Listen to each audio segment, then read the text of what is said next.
carried.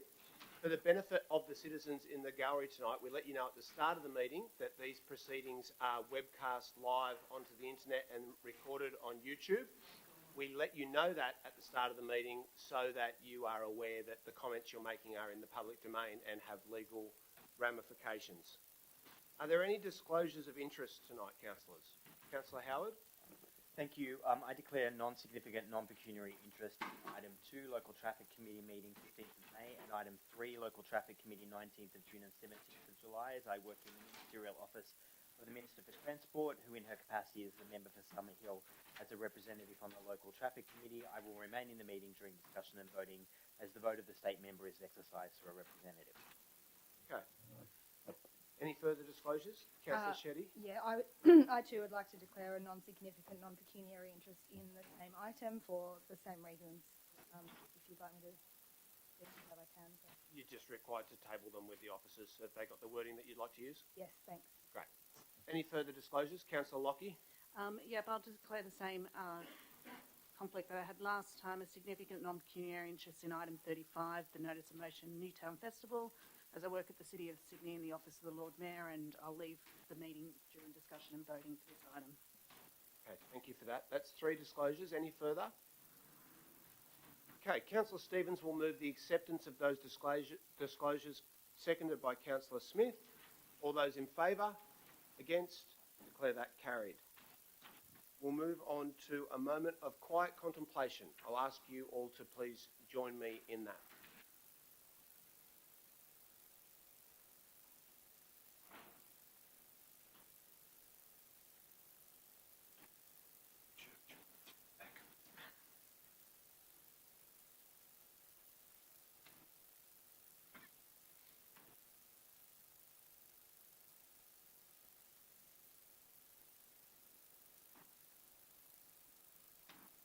Thank you for that. The confirmation of the minutes of the meeting of 20 June. Are there any clarifications or corrections? Councillor Drury will move the adoption of the minutes, seconded by Councillor D'Arienzo. All those in favour? Against? Declare that carried. We'll move on to the public forum. So I'm going to read out a list of all of the items for which we have registered speakers. So if you hear your item, you know that everything's okay. If you're here for an item and it's not read out now, then you need to come and let us know, because it means there's something that's gone wrong with your registration. So the items we have with registered speakers is item 3, the Local Traffic Committee, 19 June and 17 July. Item 6, Draft Plan of Management, Neighbourhood and Pocket Parks. Item 7, Crown Lands Procedural Requirement Adoption of Park Plans of Management for Pratten, Petersham and Ashfield Parks. Item 8, Draft Roselle Public Domain Community Consultation Commencement.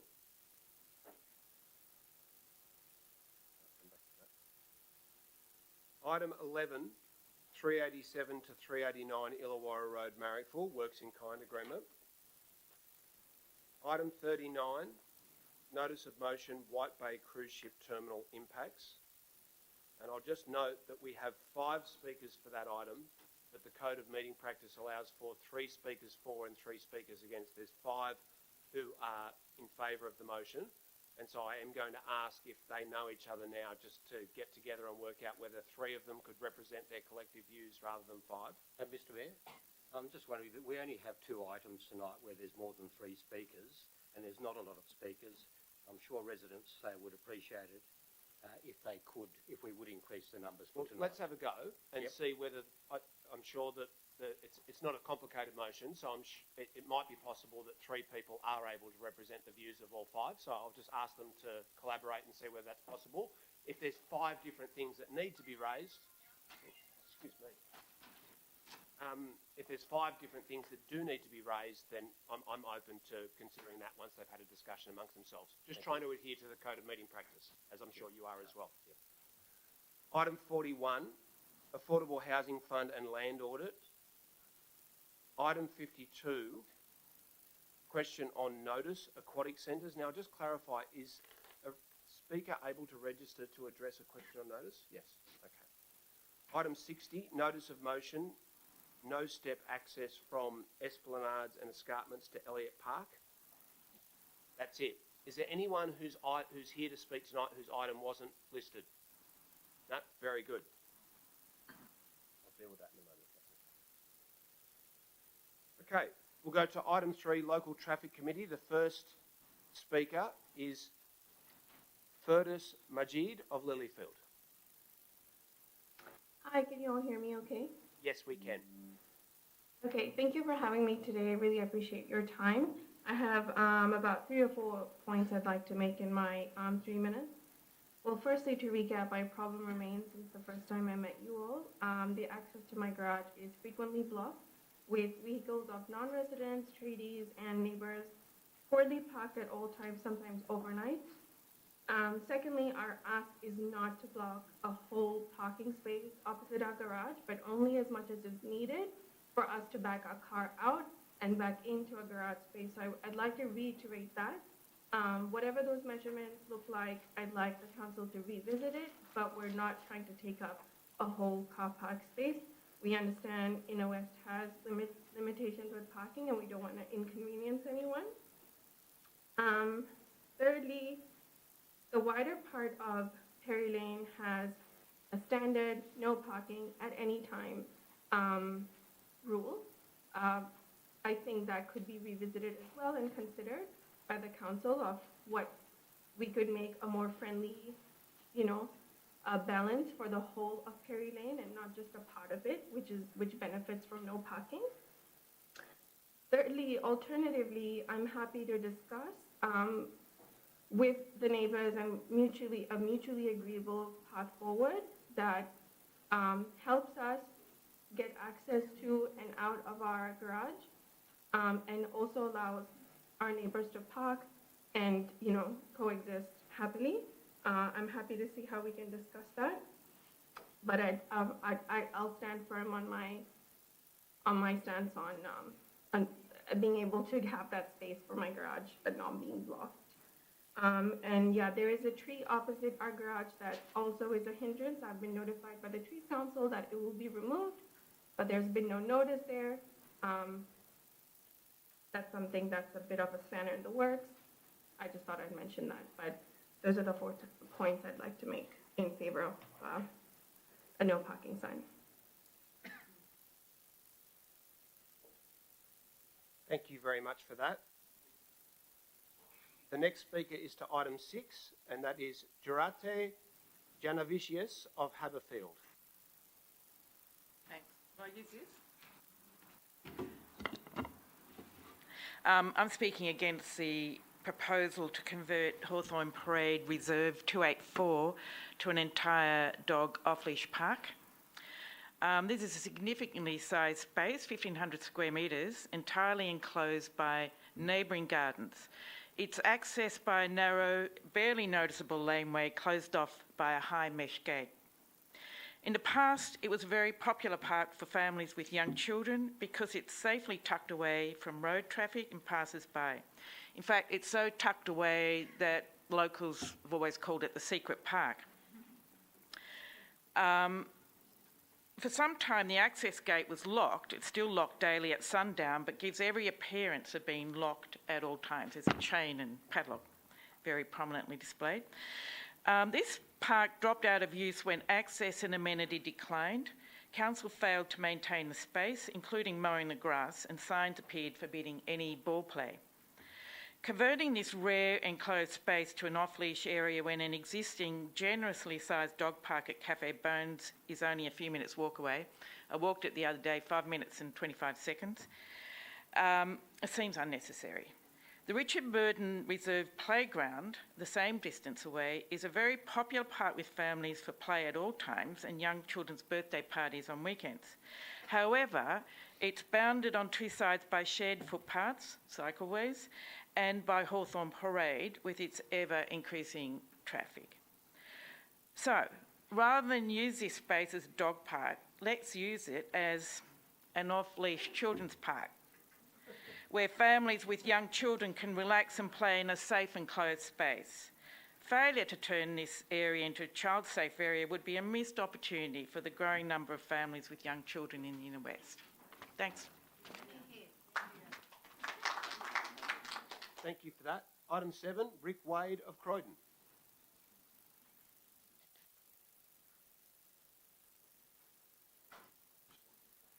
Good evening, Mr Chair and everyone. Thank you for the opportunity to speak on behalf of the proposal for the master plan for Pratten Park. I represent Western Suburbs Cricket as a Vice President. Also, I'm on the board of the BOLO, as we call it, the Sport and Recreation Club at Pratten Park. Nick Cambo is here as the President of the soccer, or the football as they prefer to be called, at Canterbury Football. And I'm also been asked to speak on behalf of the Tennis Club and the Historical Society. All of those participants in the Pratten Park Precinct are a very vital group that work together very well and have for a long period of time.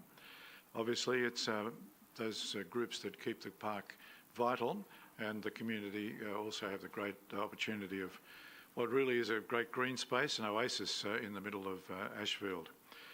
We all very strongly support the key master plan proposals, and some of those points that really stand out for us, particularly the opportunity to construct a second story on the existing bowling club facility, which would provide an area to look back down the park. It would provide the bowling club with income streams that they don't have at the moment. It would also assist, of course, Western Suburbs Cricket and the football in their respective seasons to have events areas, and the community in general, I would presume, could be able to hire the rooms or room involved in that. As well, an upgrade, a new seating in the grandstand, that's in the plan of management. The West Cricket were able to secure from the Labor Party leading into the election a promise of $100,000 towards restoring the seating to its former grandeur, and obviously on being elected we would hope that that will be fulfilled. Other options that stand out, a future cafe in the current canteen facility would be wonderful for the community basically each day and every day of the week. The provision of lighting for the tennis courts so that their recreational value can be enhanced also speaks for itself, we believe. They'd have evening use up to 10 p.m, and that would help the resources and certainly the income of the tennis club that they so desperately need. There's also the proposal to demolish the existing male and female toilet blocks on the eastern side of the park. That would enhance a greater amount of grass space in Pratten Park, and obviously there could be other seating, chairs, whatever that would help the picnic sort of aspect of that. But it is a strong community spirit. The cricket club, if I can put a plug in for them, helped about 5 years ago to change the grass on Pratten Park, helped fund the couch grass instead of kikuyu, which has helped both soccer with the goalie areas not being impacted, and the touch judge areas as well. And as far as cricket is concerned, provide plenty of response for the batsmen making their strokes. I think that means my 3 minutes is up, does it, Mr Chair? But thank you very much for the opportunity. I can say that the Pratten Park community are very strongly in favour of the master plan. Thank you. Thanks very much, Mr Wade. I'll just note, I'm sorry I didn't mention this at the beginning, after 2.5 minutes you'll hear this bell, which is to let you know that you've got 30 seconds to go and it's time to wind up to your moving crescendo. The next speaker is Francis O'Neill from Bicycle New South Wales, Sydney.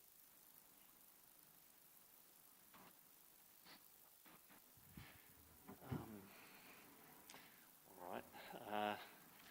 Hi everyone, thanks for the opportunity to speak. Bicycle New South Wales strongly supports the proposal set out in the Rosel Public Domain Master Plan, and we urge councillors to vote for the Master Plan to go on public display. We believe the Master Plan is excellent and will kickstart a transformational project for the Inner West. Firstly, whether or not you agree with the proposal, you should allow community to see council's vision and debate the future of two key corridors, Darling Street and Victoria Road. Secondly, council has invested quite a lot, not just $240,000 in consultant fees, but time and resources. So, making this document public is an important part of the democratic process, enabling comment and feedback. After all, trust is a two-way street.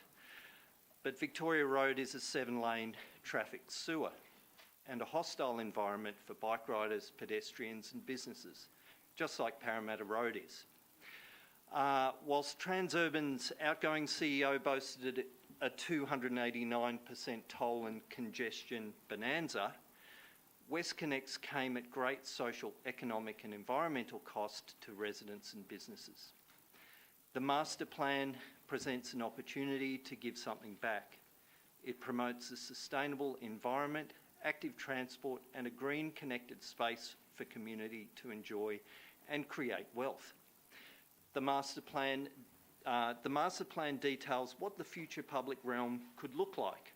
Critically, it also includes an interim solution using concrete barriers and planters to claim back road space, while permanent solutions are designed and funded in the future. It's essential to quarantine the road space as soon as the new toll-free tunnel opens and constrain traffic growth. We ask Council to support this interim measure. It's not expensive, but will have far-reaching impacts on the Inner West's future livability. If the road space isn't claimed now, then it will be reclaimed by cars and the opportunity lost, perhaps forever. The current state government approach to wait and see if traffic reduces before allowing any reduction in vehicle lanes is destined to fail. We all know traffic expands to fill new road space and any gains from the tunnelling will be lost. As new car trips are induced to reuse the corridor, not just Victoria Road, but the entire road network will suffer congestion, rat running, noise and pollution. The only way to reduce traffic is to reduce road space. This is the moment to prioritise your community and make a bold commitment to a better Victoria Road. Thank you. Thank you very much. Francis, can I just ask you one question? Thank you very much for your contribution. The Code of Meeting Practice allows for councillors to ask respectful questions of contributors in the public gallery. Please. We're yet to obtain any data to indicate what the traffic volumes will be on Victoria Road when WestConnex opens. I've read all of the public statements from the former ministers and the former members and so on, but maybe you're more high-powered than us. Are you aware of what data is publicly available about what the traffic flows will be on Victoria Road? I'm very grateful for that question. We know that with the reduction in traffic on Parramatta Road, the projections from traffic engineers has been and was in the original REF 50% reduction, but there would be a narrow window. There'd be a narrow window, right? But we know that when you tax something or toll something... I understand that. Yeah. With great respect. I'm just asking, we're trying very hard to obtain the data. We've been trying for 18 months. But if you wait... No, sorry, if I can just finish. Have you received any... What I'm asking is, have you received information from the government that we haven't received? Because if so, we'd really like to obtain it. We would love to. We've been asking the Roads Minister for it, but what we've said is to wait and see what will happen. No, I understand. We know what's going to happen. No, that's thank you. That's obfuscation. And we'll keep fighting together to get the actual data released to the public so all of us can see it. Yeah. Not just Victoria Road, Parramatta Road too. It's, you know... Well, that ship sailed. It hasn't. There's so much... I'll call the meeting to order, if that's okay. Thank you. Neil Tonkin of Lilyfield. I speak on behalf of the Inner West Bicycle Coalition. Thanks for the opportunity to speak. We support this motion. We're all familiar with the traffic conditions on Victoria Road through Roselle. There's always reports on morning radio about peak hour delays between Ironco Bridge and Anzac Bridge. Constant streams of motor traffic trying to go somewhere else. That's what's happening on Victoria Road. Locals are trying to cross into Balmain, Rozelle and Lilyfield. Motorists are dodging in and out of bus lanes to get onto side streets. Bus patrons are trying to get to bus stops. Never enough dwell time on pedestrian crossings, especially for kids in prams and slower moving older and disabled people. Cycle commuters use one of the worst shared cycleways in Sydney, often forced into conflict with bus patrons because of poorly designed bus stops. Food delivery riders are trying to make their way through industrial-grade traffic just to deliver a meal. Rough cycle pavements, service station driveways and ever-present arterial road signage litter the shared path, using it an art form for the adventurous, not a safe place for normal people to get about. In classic Transport for New South Wales motorway fashion, motor traffic is now going to be relieved of all their problems by a free tunnel, known as the Iron Cove Link, from Terry Street to the Anzac Bridge. Fine. Where does that leave the rest of the population of Roselle, who go about their business by public transport, cycling and walking? What about those of us who wish to shop, be educated, work, attend medical appointments, eat locally, be entertained locally and meet locally in the vibrant suburb known as Roselle? Thankfully, Inner West Council has commissioned the Roselle Public Domain Masterplan to address these problems. I'm very grateful for that. It is a comprehensive and enlightened document showing what could be made of the tired traffic sewer that Victoria Road has become. Now is the time to seize this opportunity before both the tunnel and Victoria Road become fully congested with even more induced motor traffic, induced by motorways, I'll have to say. There is nothing new in the idea of making suburbs livable post-motorway. We would all be familiar with the life that has been put back into Burke and Crown Streets in Darlinghurst since the Eastern Distributor was finalised. Not a bad place to eat and meet, I would say. Our council has just approved the cycle strategy and action plan, and Victoria Road improvement post-WestConnex is a significant feature of that strategy. The council's integrated transport strategy and the Main Streets Revitalisation Program are also working to this same objective to make our suburbs livable. We encourage council to put this master plan on public exhibition and subsequently to be brought back to council for consideration for adoption. Thank you. Thanks very much. Now, and lastly, my friend Ben Pragg from Balmain. I'm honoured. Many hours together on a polling booth. Thank you, Mr Mayor, and all the councillors for allowing me to speak to council on this important matter. First of all, my apologies that nobody from the P&C's Executive Committee was able to speak to you tonight, but hopefully I can relay their thoughts as accurately as possible. As you're all aware, Rozelle Public School is sited adjacent to Victoria Road on one of the busiest traffic junctions in the state. As well as being an absolute eyesore, the volume and speed of traffic has been a constant concern to parents over the years. The adversarial effects of traffic pollution on young children are well documented and understood. I'm sure you're all aware of our years-long campaign to improve road safety at the Darling Street and Victoria Road pedestrian crossing. Thank you to all the councillors and the Mayor who supported our campaign for the installation of a red light speed camera, which we look forward to being operational later this year. It's clear that one of the few benefits of WestConnex, and in particular the Iron Cove link to our community, will be the predicted reduction in traffic on the section of Victoria Road between Iron Cove Bridge and the Anzac Bridge. The parents and community of the school are keen to realise the opportunity to improve the streetscape and environment adjacent to our school.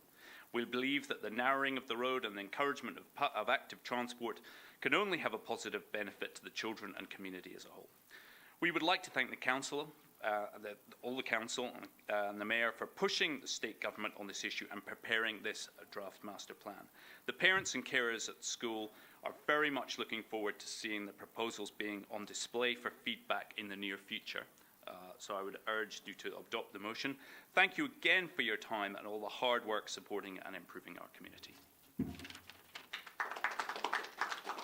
very much, Ben. Next is item 11, for which we have 4 speakers, all 3 in person and 1 online. So I am going to ask John, Scott, Dan and Daniel to get together and work out which of the 3 of them might be able to represent the views of the 4. If that's impossible because there's 4 different things that need to be represented, then that's fine, but I'm just going to suggest that we move on from that item while you guys are able to liaise on that. Oh, you've done it already? You've got less than 4 speakers? Yes.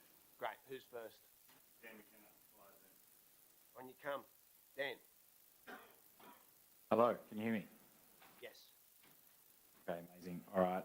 Firstly, thanks everyone for the opportunity to speak tonight. My name's Dan McKenna. I'm the CEO of Nightingale Housing. We're a not-for-profit organisation that delivers sustainable, community-focused buildings at cost right across the country. I'm based in Melbourne.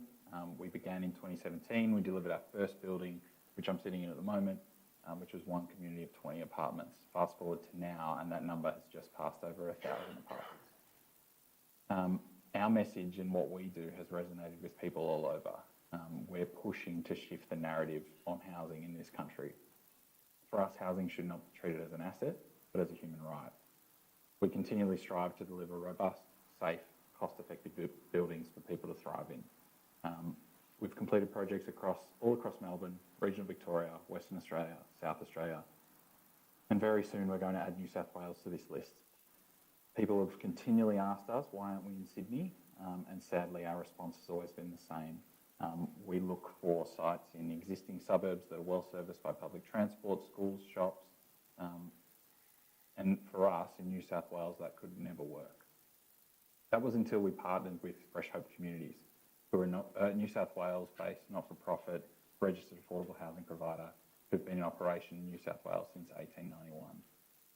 Between our two organisations, there is very strong alignment and a very clear shared vision. Nightingale Marrickville, this is our first pilot project together. For us, this is about showing what can be unlocked in land which is owned by faith-based organisations. We're going to deliver 54 affordable housing units under long-term leases in a suburb and in a community which is in desperate need. This is our first build-to-rent project, and we've worked incredibly closely with Fresh Hope Communities to bring this to life. Since we began this project in 2018, our biggest challenge has actually been the process within Inner West Council. The bureaucracy has been a more substantial challenge to this project than COVID-19, than construction prices and project funding. Delays caused by an interim heritage order from Inner West Council cost us over $500,000. That interim heritage order was not upheld. Instead of working together, this put us on opposite sides of the table with Inner West. During this time, construction costs escalated and legal costs caused by this delay increased costs to Blowout by $1.5 million, a cost which is borne by a charity who's been serving the New South Wales people for over 100 years. At Nightingale, what we do is not easy, but we think it shouldn't be this hard. The success of all of our projects is community, and this isn't just with our residents who live in our buildings, but this is with our partners, our colleagues, our local councils, all forms of government. We need to be working together on solutions right now. What is tabled tonight before councillors is a way forward on this project after many years of delays. These costly delays have hindered the delivery of 54 affordable homes. We're really pleased to be in a position now where both council officers, Nightingale and Fresh Hope Communities have found a way forward where we can work together to deliver the project and invest further in the local community. The works in kind approach put forward tonight ensures that the investment and delivery continues in local amenity, allows council to exercise its discretion under the contributions plan, and most importantly, prevents the delay in delivering this much needed affordable housing. We urge you to support this proposal. On behalf of both Nightingale and Fresh Hope Communities, we look forward to celebrating this project with you all and showing the rest of the country what's possible when like-minded parties work together on creative solutions to the housing crisis. Thank you. Thanks very much for that, Dan. Sorry, was that Dan McKenna or Dan Dwyer? Dan McKenna. Okay. Dan Dwyer. Thank you very much, Mr Mayor. Council officers, councillors, Deputy Mayor, thank you for accommodating our submissions this evening. I don't have too much more to add than Dan McKenna has just briefed you on, just to be present and demonstrate our wholehearted support of the proposal and approach that council officers, in particular Simone Plummer and Peter Gainsford, have put together in addressing this issue of the Section 711 contribution.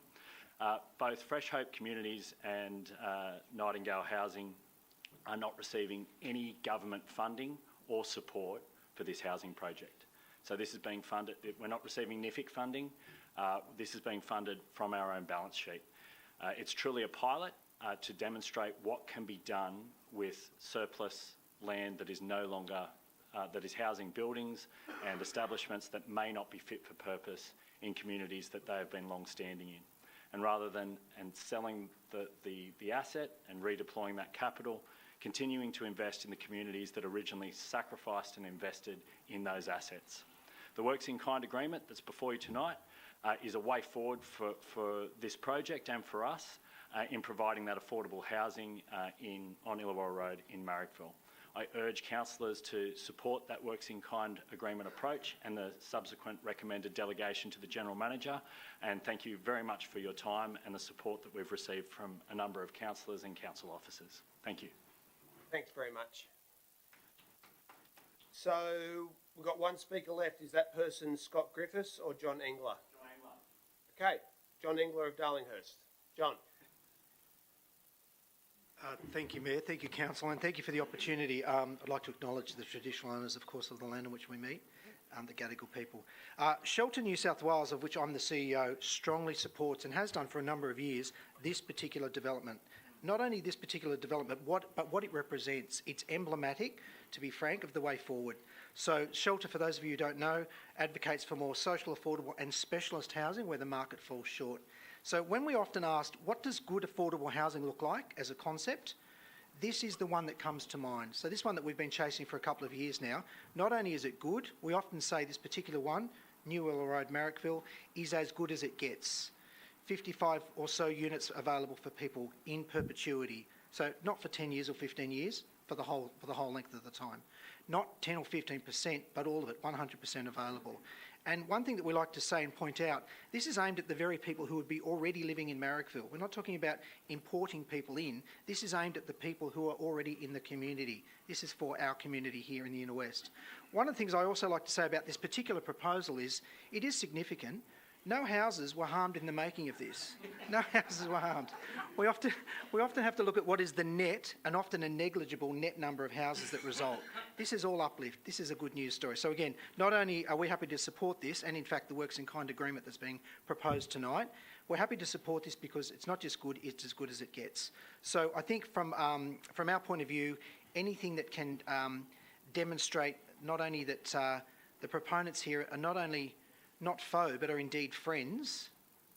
You know, we need to think about these development applications in a different lane almost. These aren't the people who are leaving, jumping in, flipping a property, moving on with white shoes. These are people who are in for the long game, and I'm certainly happy to endorse and repeat and continue to support the endorsement that we at Shelter New South Wales have for this particular proposal. Thank you, Mayor. Thanks very much, John. Okay, item 39, Notice of Motion, White Bay Cruise Ship Terminal. Can I just ask from Michelle, Les, Kevin, Stephen and Chrissy whether you've been able to work out whether three of you might be able to represent the overall position of the five of you or not? Is anyone here? Yep. I can't hear you, sorry. Michelle Hacking online. Sorry, Michelle, if you can just hold on for a tick. Yes, sir? We don't know the other two speakers, so we haven't been able to arrange them. So sorry, there's two of you in person. Oh, sorry, there's one of you in person. No, there's four of you in person. So sorry, Les, Kevin, Stephen and Chrissy. Can you all put your hands up? Okay, can I just ask you, just very momentarily, just to gather outside. I'm going to put Michelle on in a second and just see whether there's actually a divergence of positions or whether you're all essentially saying the same thing and whether there's three of you that could, sorry, two of you that could represent that position. Thank you for your cooperation, really appreciate it. And I'll go, because she was the first registered person anyway, to Michelle Hacking. Michelle, you there? Yes, thank you very much. Please proceed. Thank you. The motion regarding White Bay Cruise Terminal is important to the community and its health, and I think it deserves unanimous support. At each point along the way, retrofitting an incompatible resource has been adopted to solve the areas of concern, and there's still air pollution and noise vibration impacts on the community. I've been involved with this since the cruise terminal was originally proposed, and each step since it came here to White Bay 5 has been a compromise. Putting a cruise ship terminal adjacent to dense residential development directly in line with a private primary school and hospital was flawed planning right from the start.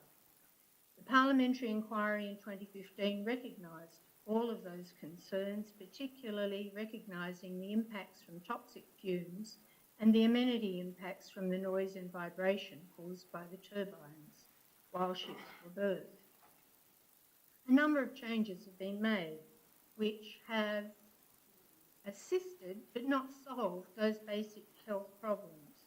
Firstly, there was a worldwide change to use low sulphur fuel, and that is now used except for the first hour when a ship comes into port and the hour before it leaves.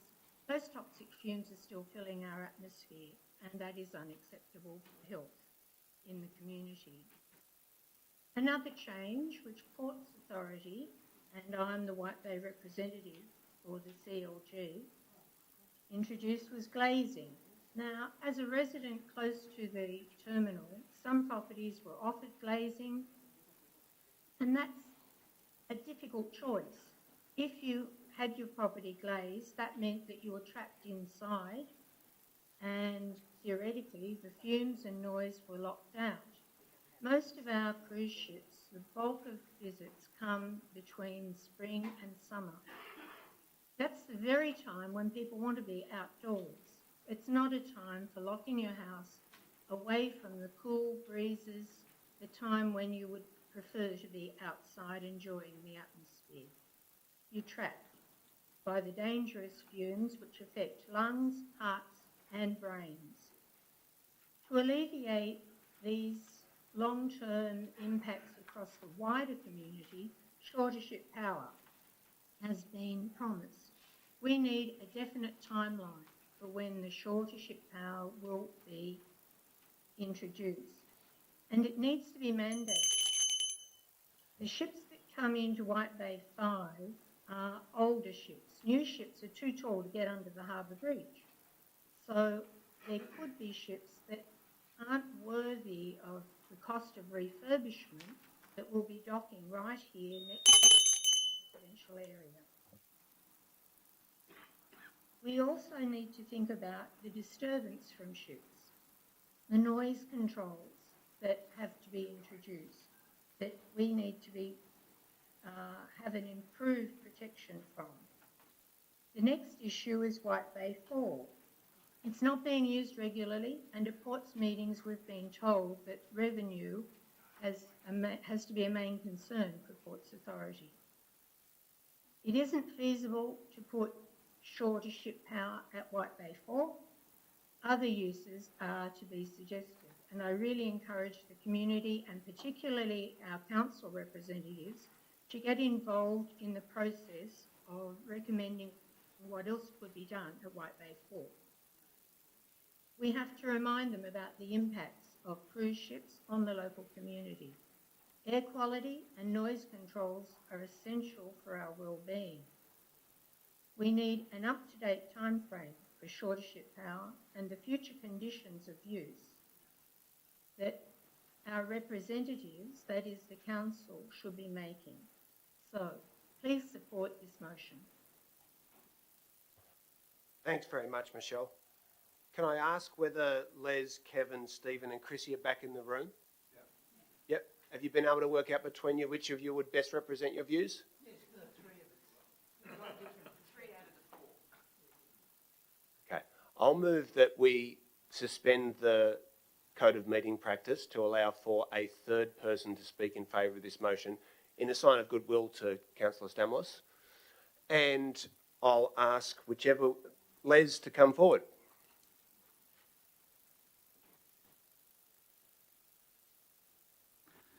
Thanks for the opportunity to speak to Council tonight, Mayor, and take note of this.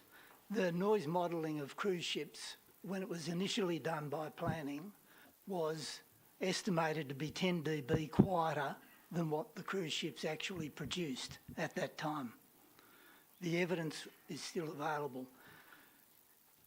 from day one, noise levels have been 10 dB noisier than what they should have been.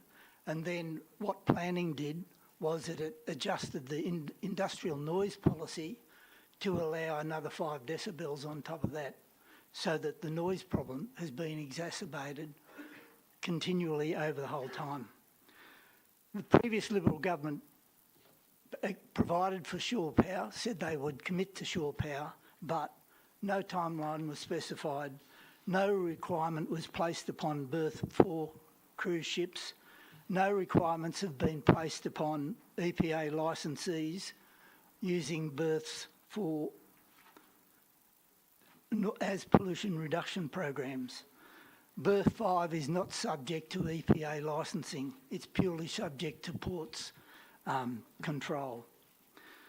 The federal government has failed to act on declaring Sydney Harbour as an emission control area.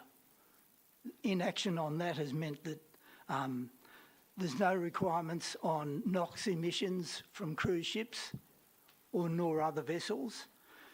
The other part to this exercise is that ports, the cruise ships and other vessels that use Sydney Harbour are old vessels.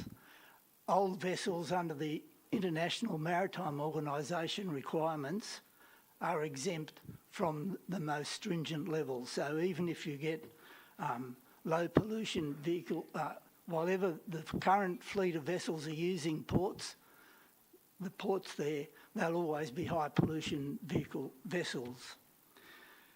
Sydney Ports is reliant upon income, as it's already been said, and has excluded pollution charges on vessels using the port.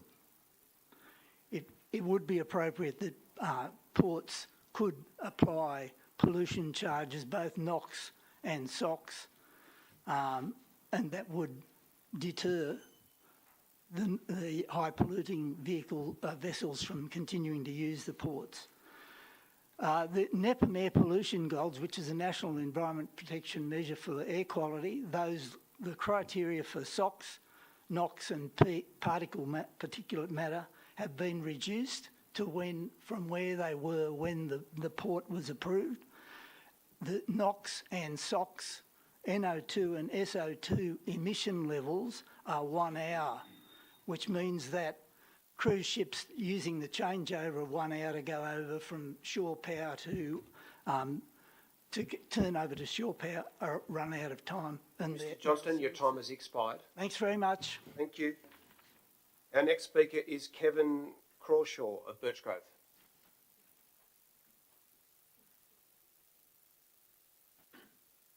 Good evening, Chairperson and Councillors. In regards to implementation of shore power at White Bay, the latest Port Authority update informs us that they will have installed the necessary connectivity for 1 cruise ship and 1 bulk terminal by the end of next year. This update from May states that they are sending out tenders for the provider of the shore power infrastructure, as well as fully provisioning the necessary power using renewables to the White Bay Precinct.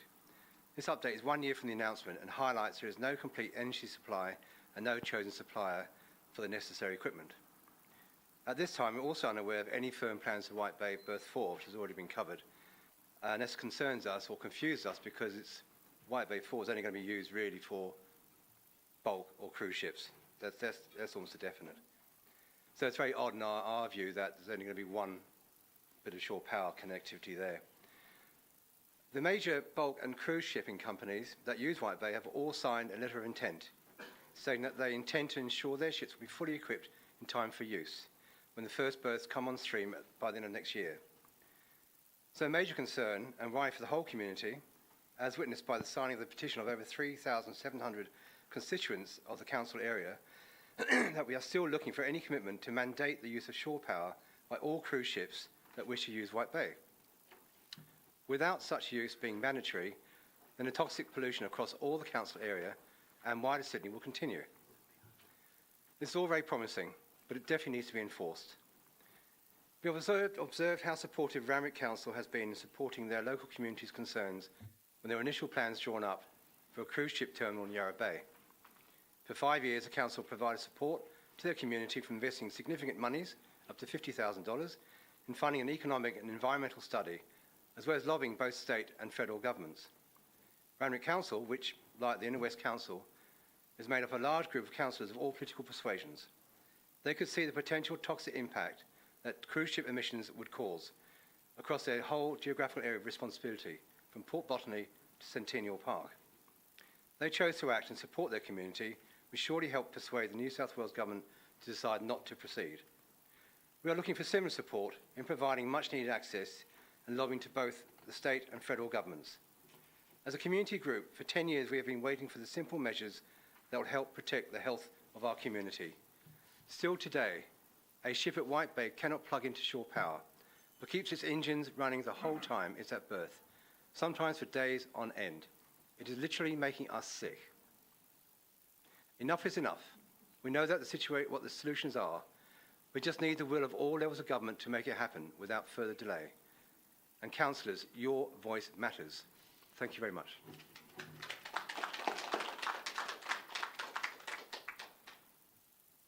Thank you for that. Stephen, or Chrissy, who's speaking last? Stephen. I like Chrissy a lot because I've known her all my life, so you better be good.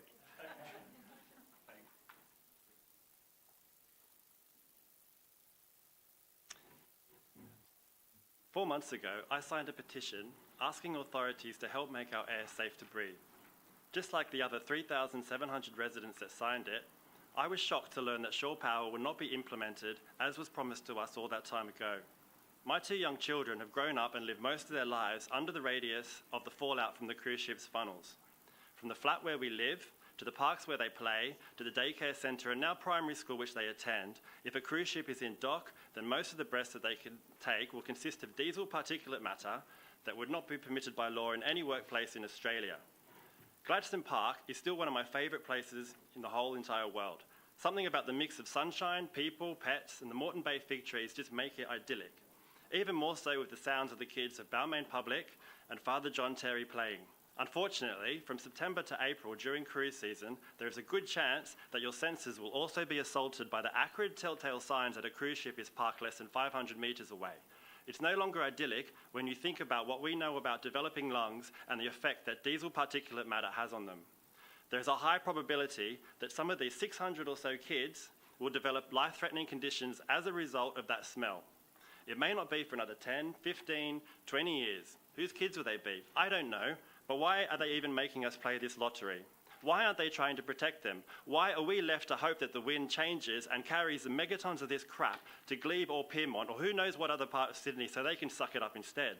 It really beggars belief that in a country like Australia, in a modern city like Sydney, it's upon us, the residents, to do something about this. It's because people who are supposed to protect us allow our air to be poisoned, simply because there's nothing to be gained politically. And the perception is that it's just wealthy retirees, NIMBYs, or as my mum would say, greenies, complaining against the hard-working port. Well, it's not NIMBY to say that diesel is a Category 1 carcinogen. And I wish I was a wealthy retiree with a view, but like so many others who will never be able to afford to buy a place near their family and friends, we rent a small flat with no views, and like nearly everyone where we live, we love living next to a working port. It's an issue of scale. Cruise ships just pump out so much more dangerous stuff than any other ship we get on the harbour, and boy can you smell it. For much of spring, summer and autumn, our only respite is to close windows and doors and keep the kids inside. And as all parents these days know, the one thing you're forever trying to do is to get them to play outside. Please help us. There's no one that thinks this situation is okay. Not the former Transport Minister, not the health authorities, not even the cruise companies. They all just choose to ignore it and put profits above the health of our community and our environment.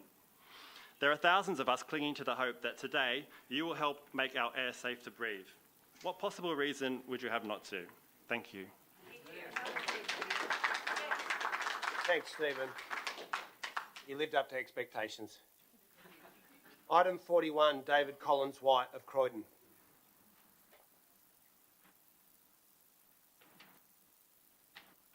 Okay, can you hear me?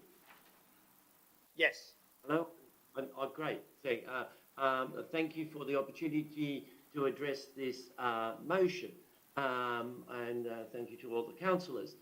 My name's David Collins-White. I'm a representative on the Local Democracy Committee, the Housing Affordability and Access Committee. our committee strongly supports this motion. We've been interested, which deals with two aspects, the audit into land within the LGA, which can be identified as potential places for projects like the Hay Street development or the Nightingale project, which has just been discussed tonight.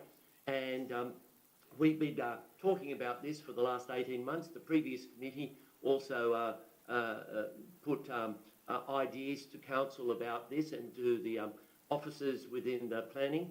And so we've been cleanly following the audit. I've seen it as an item on the agenda tonight. I think it's item 48. I might have that number wrong. But I see that there is something going to be discussed by the council, which is pleasing. And the PAC committee is interested in following up on this as well. We're also interested on making some improvements around the Affordable Housing Fund, which the HAC committee was instrumental in promoting and getting off the ground several years ago. And we're keen to follow up on that question of notice in regards to getting, rationalising it a bit and seeing if we can get it into one account, earning interest. We're also interested in getting some public information out there in the form of a web page, and where we can see that the contributions that are coming in and how the contributions are being used. So there's a bit of transparency around it.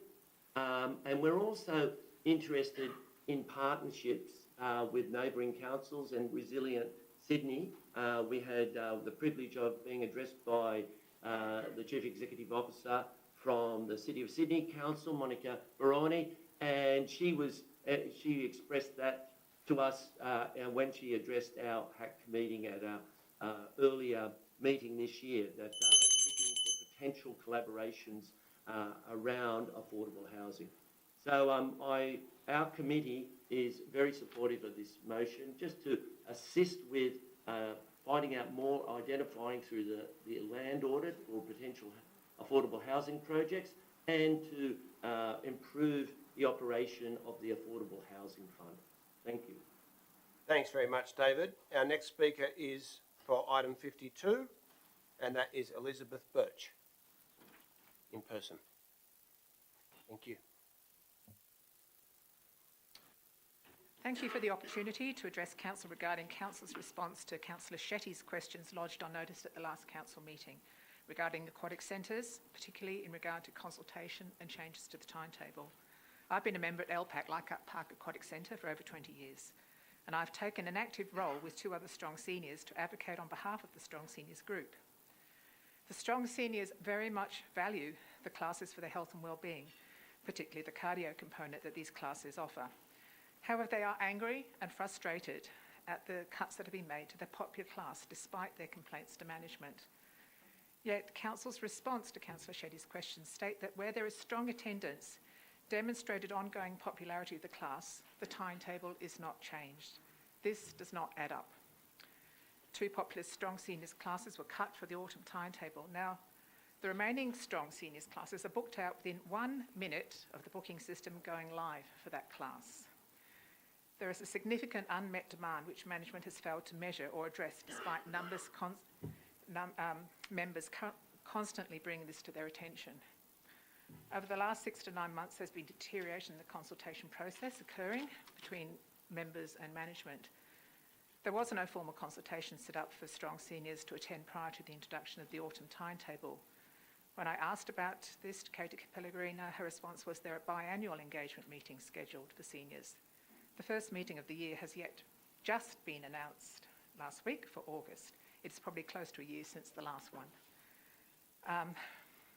Failings with the email distribution list to members meant that not all members had the opportunity to comment on the draft timetable.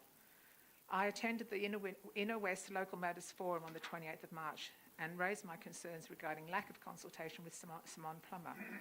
Minutes for that meeting state that there will be a review of the engagement/consultation strategies used by LPAC by Council's Specialist Engagement Team. Yet at the Strong Seniors Rep LPAC management meeting on the 10th of May, Katie Katie Pellegrini knew nothing about a review. I emailed Simon to follow up on this and received a response from Simon Duck, who provided an overview of council processes at the aquatic centres with no mention of a review. I'm still waiting for a response from Melissa, Health and Fitness Team Leader at LPAC, after emailing her on the 28th to ask when Strong Seniors reps can meet again with LPAC management. There should be no need to escalate this to this level of council. I mean, a survey sent out across the aquatic centres earlier this year did not even mention seniors. May I remind Council of the Strategic Plan's Strategic Director number 4, Health, Resilient and Caring Community. People have access to the services and facilities they need at all stages of life. This includes strong seniors. Thank you. Thanks very much, Elizabeth. Given that questions on notice aren't automatically or necessarily debated or discussed, and given the issues that you've raised, I'd like to go to the council officers to address the basic issues of customer service that you've raised. Through you, if I may, Mr Mayor, we have received the complaint that was alluded to, and there were some conversations internally. There was a review by the engagement team of the engagement strategies. There is also a forthcoming seniors forum. There have been 2 set aside, and I will also be attending those in the coming week of the middle of August. Sorry, Elizabeth, had you received an invitation to those? Yes, I mentioned that in what I said. Okay, thank you. Did you want us to address further the issues of outstanding correspondence that you hadn't received? No. Okay, thank you for that. Item 60, notice of motion, no step access from Esplanades and Escarpments to Elliott Park. Dr. Rob Gillespie of Rosel. Thank you for the opportunity to speak today. I'm representing the Owners Corporation for Esplanades and Escarpments at Balmain Cove. When our development was completed back in about 2000, the open space area called Elliott Park was dedicated to council to put under its care, control and management. The boundary of that park happens to include the 4 sets of stairs that are our only exit from our 88 apartments up to Elliott Park, up to Willamette Close, up to the post office boxes, etc. Over time, we saw a need for no-step access, and we approached council back in 2017 with an idea that we would pay for and construct a ramp at one of the sets of stairs. We then had subsequent meetings on site with Joe Strati, who was the then General Counsel, and all the relevant staff, and Joe came up with a step-by-step roadmap for us to follow to enable us to construct the ramp. It explicitly did not require any change of ownership of the land, no lease, no easement, nothing like that. It also was not contingent on a plan of management. When we finally got to the stage of submitting a development application and requesting owner's consent to lodgement from council of our development application, we were advised that the legal advice had now changed. We were required to have an easement. We were required to pay compensation for the land, and it was contingent on the completion of a plan of management. Where we think it's pretty unreasonable to change the advice that's given to us halfway through the race.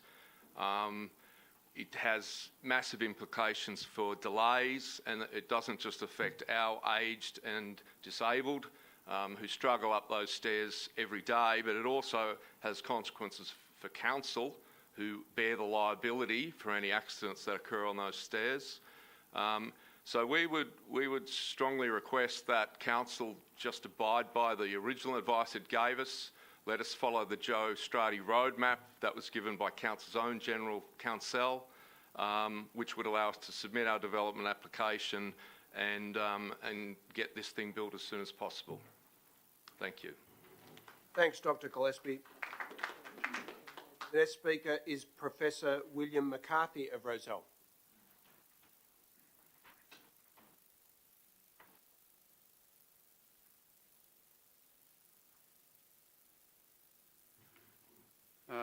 Thank you very much. I'd like to thank the Council in general and Mayor specifically for giving me the opportunity to present what is my personal view, but also I know is the view of the majority of residents of the two buildings. We had a large general meeting and it was voted in virtually unanimously, and the funds were assigned to do it.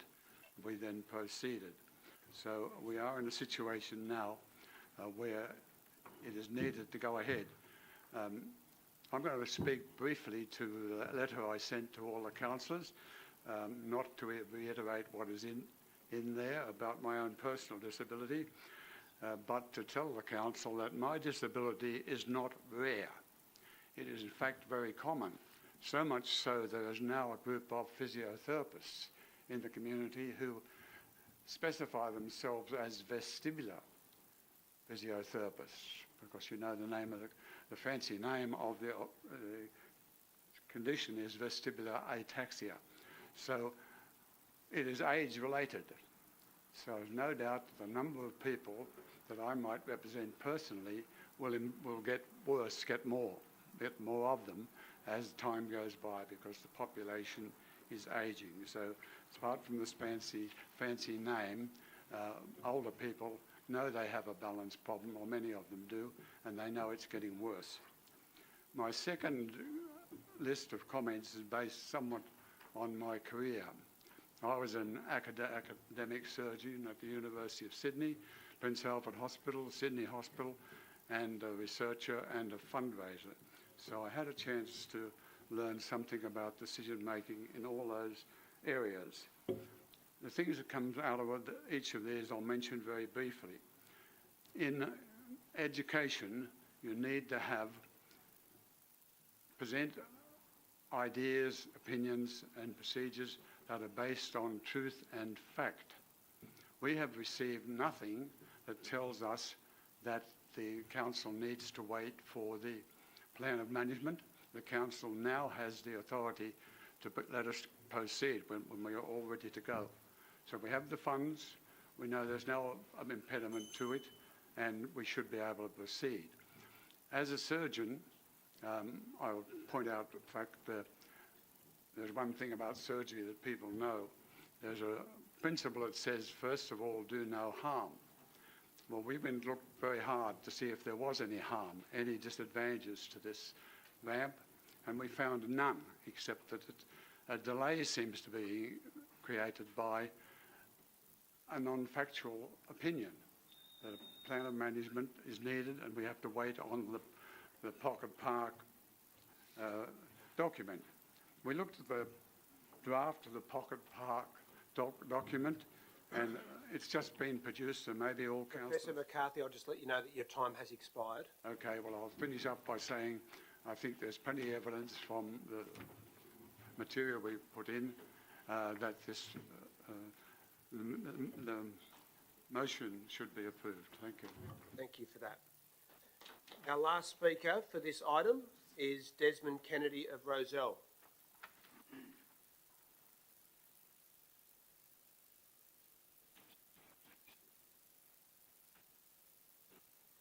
Thank you, Mr Mayor, and to councillors to give me the opportunity to speak to the Mayor's motion.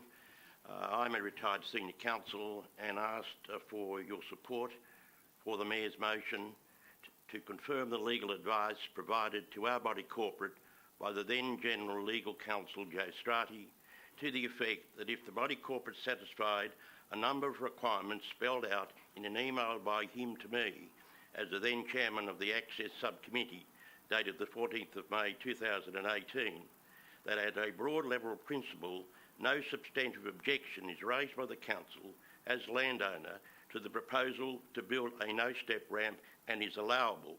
This advice was the culmination of a lengthy email negotiation process following a meeting with him and all relevant council officers on the 25th of August of 2017.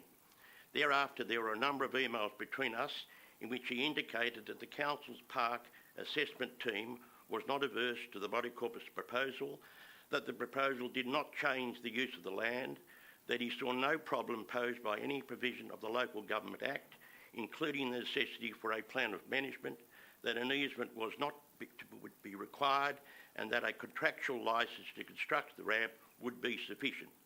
As I see it, there is no legal impediment to the submission of the development application to construct the ramp and for the council to consent to that application.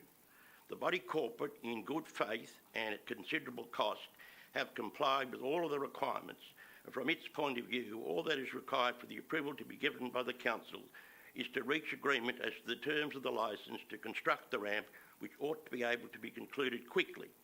I am 76 years of age and an owner, and have lived with my wife at the premises for 23 years.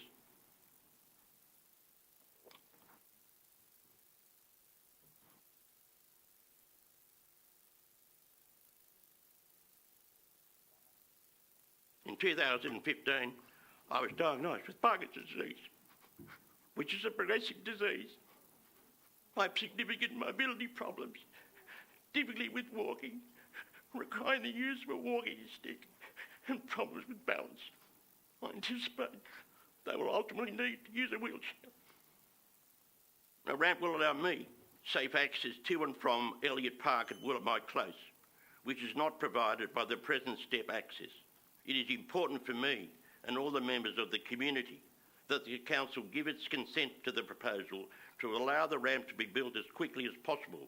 The access is particularly essential for the disabled, the aged, mothers with strollers and toddlers, and for the fast and efficient entry by ambulance paramedics for the evacuation of residents, including owners in need of urgent hospitalisation, which is a frequent occurrence. The approval of the council to the development by walkers in 1998 should not have been given in the absence of a safe no-step access. The approval left the steps on the council land, and is the council who provides the pedestrian access, which is unsafe for the disabled. In 1992, the Commonwealth passed the Disability Discrimination Act, which provides that it is unlawful to discriminate against another person on the grounds of their disability in relation to the provision of access. Such access must be safe access. The steps are not safe access for the disabled with mobility and balance problems, and it is no access for people with walkers. Mr Kennedy, I'll just let you know that your time has expired. Might I have leave to just finish one more paragraph, Mr. Of course, yeah. Thank you. The application must be consented to as a matter of urgency to ensure compliance by council with the serious legal obligation imposed on it by that Act. For these reasons and those set out in submissions to you by Dr Gillespie, Dr Bill McCarthy, Associate Professor Stuart Boland, which are taken to be tabled, I would ask you to support the motions and ask that the General Manager take urgent steps to have council officers meet with the strata representatives without delay to quickly arrange for an agreement to be entered. This is a very long paragraph, with great respect. Well, just and I agree with you. One sentence.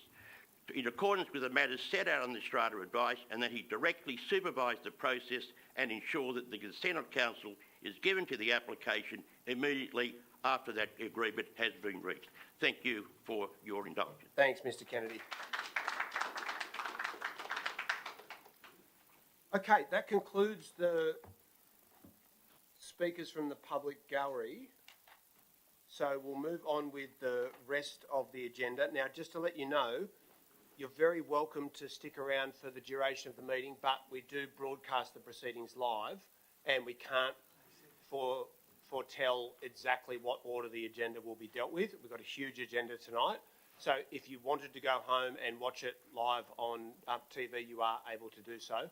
I'll just note, and I'm going to seek leave here to hear from an individual, from a resident who wanted to speak to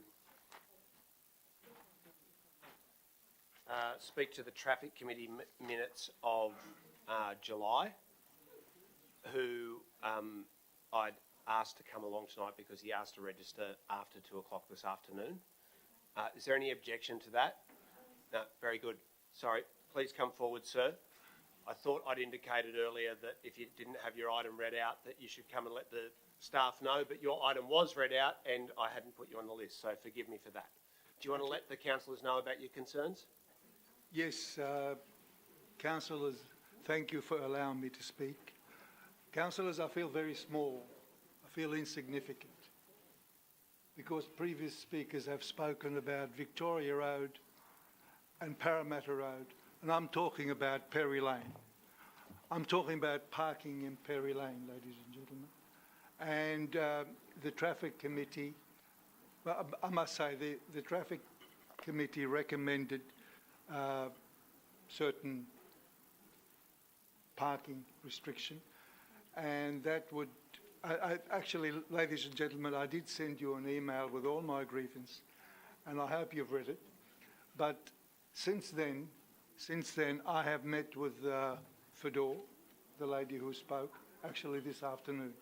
We have met, and we agreed to actually work together using the traffic officer from council to work together so we can agree on being able to work in Perry Lane.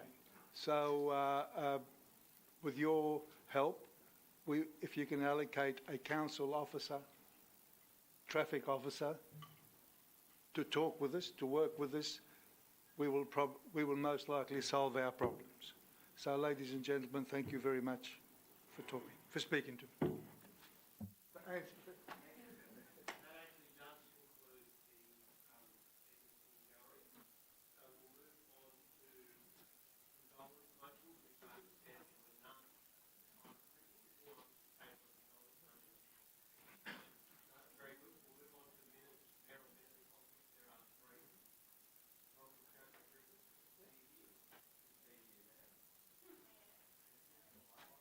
Sorry about that. We'll move on to Mayoral minutes, of which there are 3, and just for the record, welcome Councillor Griffiths. Glad to have you here. So the first Mayoral minute tonight is item 61, Inner West Council advocating for the Yes campaign. The first act of the newly elected Inner West Council in 2022 was to unanimously endorse the Uluru Statement from the Heart and to incorporate the statement into Council's Community Strategic Plan. Later in the year, Council initiated a civic education program to build awareness amongst local citizens of the Uluru Statement from the Heart and the upcoming referendum. 1,100 citizens completed this training. We've also been successful in recruiting 43 mayors from across all states and territories to make a statement of support for the Uluru Statement from the Heart and to undertaking civic education in their communities. With the referendum only weeks away, it is time now for the Council to decide whether to explicitly endorse the Yes campaign and how to support Inner West citizens who are advocating for Yes. And so I recommend the following. The Council advocate for the Yes vote in the upcoming referendum on constitutional recognition of Indigenous people through a voice to Parliament. The Council cooperate with Yes 23 and the Uluru Dialogue, the 2 major organisations who are conducting the Yes campaign, and other Indigenous organisations to support their campaigns for Yes. The Council make available in-kind support for local citizens advocating for the Yes campaign, including through the free use of Council facilities, which even the No campaign would be entitled to under our policy, but I don't think they've got many volunteers. Existing communication channels and space on Council buildings and flagpoles for Yes campaign messages to be displayed. The Council approached Yes 23 and the Uluru Dialogue about convening a Walking Together for Yes march at a central and convenient location in the Inner West. The Council write to the Inner West Brewers Association and craft breweries within the Inner West proposing that they hold a combined Inner West Brewers for Yes event. The Council write to all non-government organisations within the municipality proposing ways that they can hold an event promoting the Yes campaign. And the Council write to every Mayor and Council across Australia outlining the ways that we are advocating for the Yes campaign through in-kind support and proposing that they undertake similar actions and advocacy in their own communities. I move that way. Is there any discussion, councillors? Councillor Stamoulis? A question to you, Mr Mayor. For the sake of bringing this together, I'm wondering whether you would remove item 5 from your mayoral minute, and it's a question to you at the moment because I don't want to go into it in any further detail than that, but just to seek removal of that particular item. Thank What's your objection, councillor? I think the rest of the motion, the 6 points will, I would expect, gain unanimous approval. Yeah. From the meeting. I think that particular point there, singling out one particular industry, in particular brewers, breweries, I don't think it's necessary in this particular motion. Other motions on the voice, the training, other motions you put forward as mayoral minutes, I think have been very broad-based and very supportive of the Yes campaign. Again, I would ask that to achieve unanimous response to this motion, if that could be removed, if there's nothing to stop them from doing that, but from an Inner West Council perspective I can't say that I understand from your response exactly what your objection is to it. Can I ask for a straw poll of whether there are other councillors who wish to vote against the motion if the proposal is included?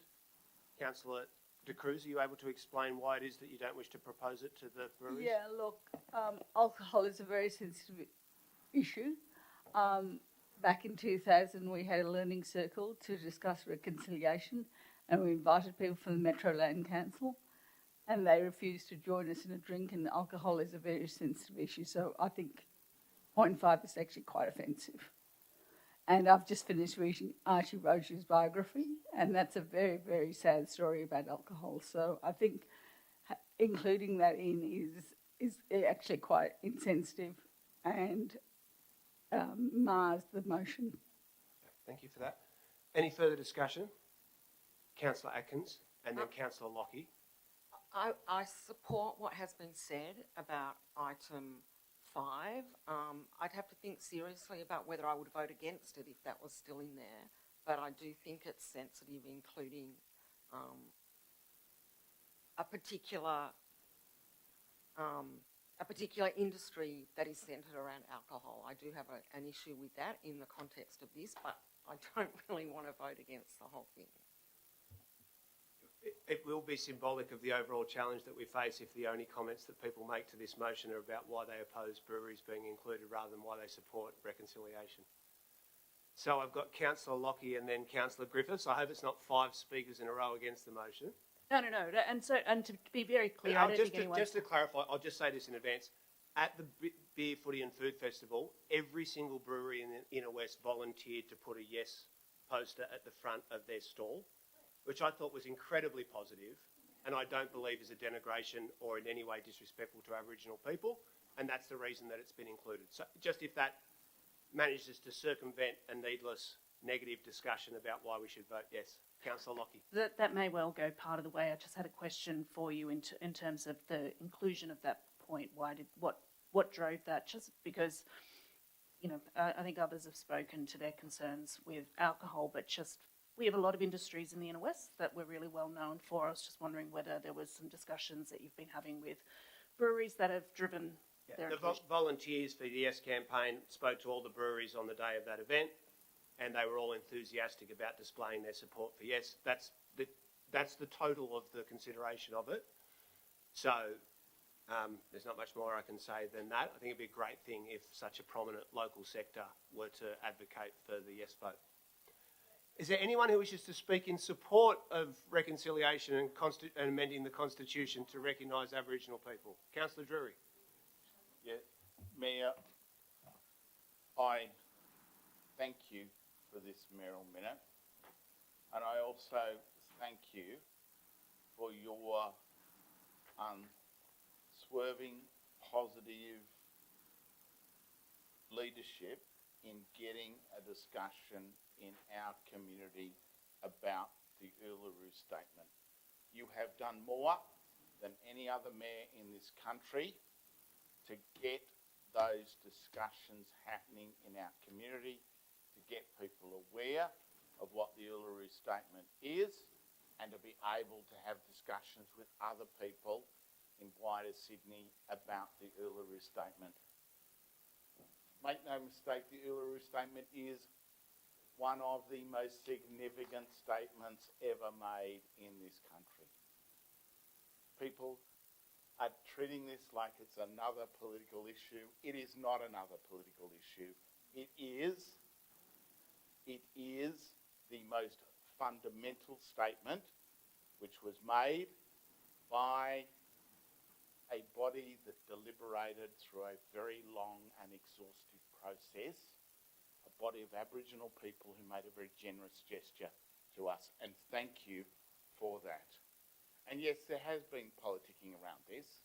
There's been some disgraceful politicking around this, as we well know. I don't want to go back there.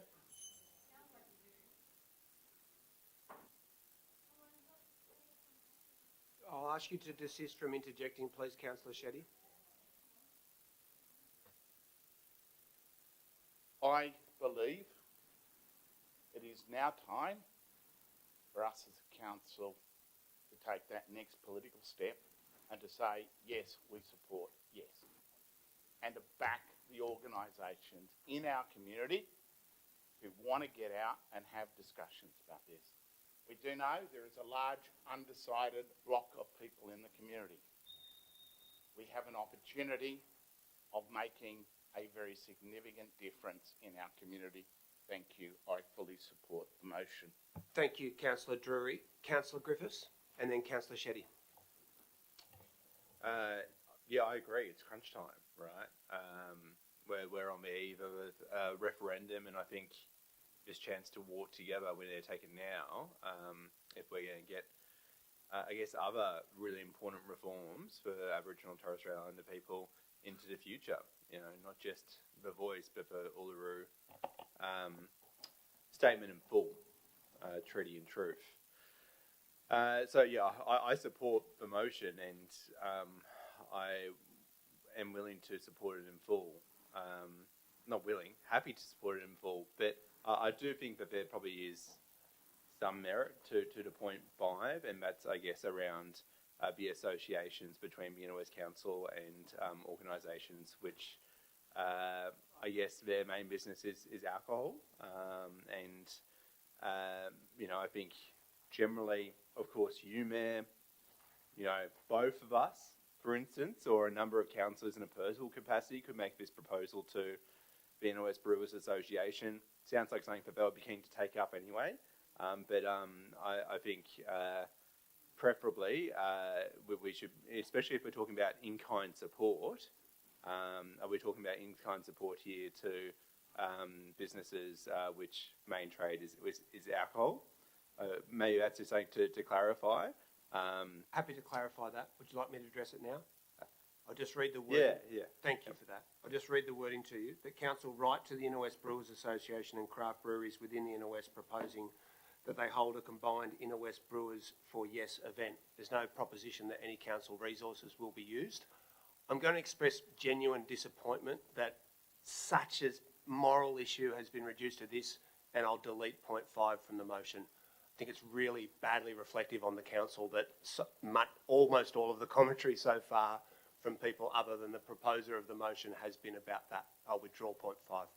I'll be making the offer to them regardless. Is there anyone who wishes to speak in support of reconciliation? Councillor Howard. Yes, I'll come back to you, Councillor Shetty. Councillor Howard.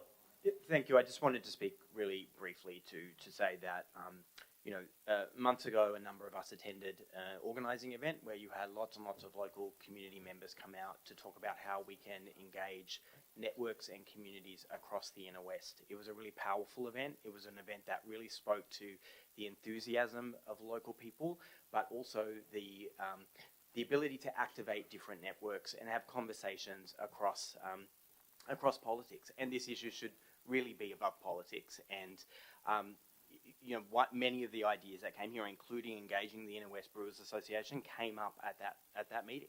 This came from community as well. And part of that is that we know the power of having a conversation outside of a council chamber, outside of a parliament. For us to win this referendum, which I do truly see as one of the most important social justice questions and moments of our time, we have to have conversations with people we don't usually speak to. We have to take politics out of the chamber, out of the parliament, and really engage with people where people are. So I understand kind of where some of the objection has come from, but truly in a pragmatic sense, to win this, we need to engage with people across the community. I do really appreciate also what the Mayor has mentioned about the Inner West footy beer, and I always get it wrong and I pretend that I'm a real beer and footy guy, but I'm not. So walking around and talking to people that day was really eye-opening, because yes, there were a lot of Inner Westies there who were really passionate about these issues, a lot of undecided Inner Westie people too. We have so much work to do here locally, and really seeing our networks engage across the council and in ways, we've got to be pragmatic, we've got to be real about the challenge that we have here, and we've got to remember the purpose here. This will be a significant moment, if not the most significant moment for social justice in our time, and let's all be on board with that. Thank you for that. I've got Councillor Shetty, then Councillor Scott, the Deputy Mayor, then Councillor Stevens. I only want to speak briefly just to say that this council has been unanimously and enthusiastically in support of the voice and the council's role in advocating for it, and we have continuously supported motions that have come forward to embrace the voice and to use our voice as a local council to advocate for a yes vote. And it is disappointing that a very reasonable concern about alcohol-based companies that were singled out as opposed to others has been conflated with us trying to turn this conversation into something that's negative. We do support the voice. We do think there's a very important role to play here. And I think they've just raised genuine concerns, and I appreciate your explanation of where that's come from, but I don't think it's been an unreasonable point to make that there is one particular industry I'll that go was to singled relevance, Councillor Shetty, as that amendment, that portion of the motion has been withdrawn. So would you like to speak to the primary motion that's I am before us? speaking to it because it's important, I think, to clarify You'll our be the position. sixth speaker to address an issue that has now been withdrawn. Okay. It's not relevant because it's not before us as part of the motion. I think that you would be comfortable with allowing someone from your side of the chamber to speak to this, so it's disappointing that you're trying to interrupt me now that I'm having something to Councillor say. Shetty, with great respect, I'll ask you to desist. Not seeking to interrupt you at all. I'm seeking to chair the meeting in accordance with the code. I would very much Councillor like Shetty, to with great clarify respect, I'll ask you my to desist. perspective, because Councillor there has Shetty, been... Councillor Shetty, I'll warn you. With great respect, I'll warn you. I'll ask you to desist from interjecting. I'm asking you to remain relevant to the motion. The issue which 5 people have spoken to already is no longer relevant because that part of the motion has been withdrawn. Okay. I don't seek to govern how you speak to the motion at all, other than to ask you to remain relevant to what's before us. Okay. So point 1511D is that I found some comments by yourself to be insulting or critical of people on this side of the chamber for raising concerns. Right, Councillor Shetty, are you moving a point of order? I will move a point of order that I'm allowed to hold on. speak to. You're moving a point of order while you're speaking. Are you moving a point of order against yourself? Well, you've interrupted me, so now I need to respond to that. Councillor Shetty, with great respect, I'll ask you to desist.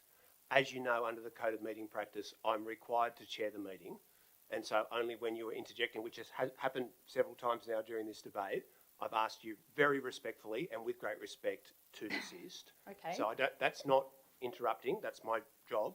Okay.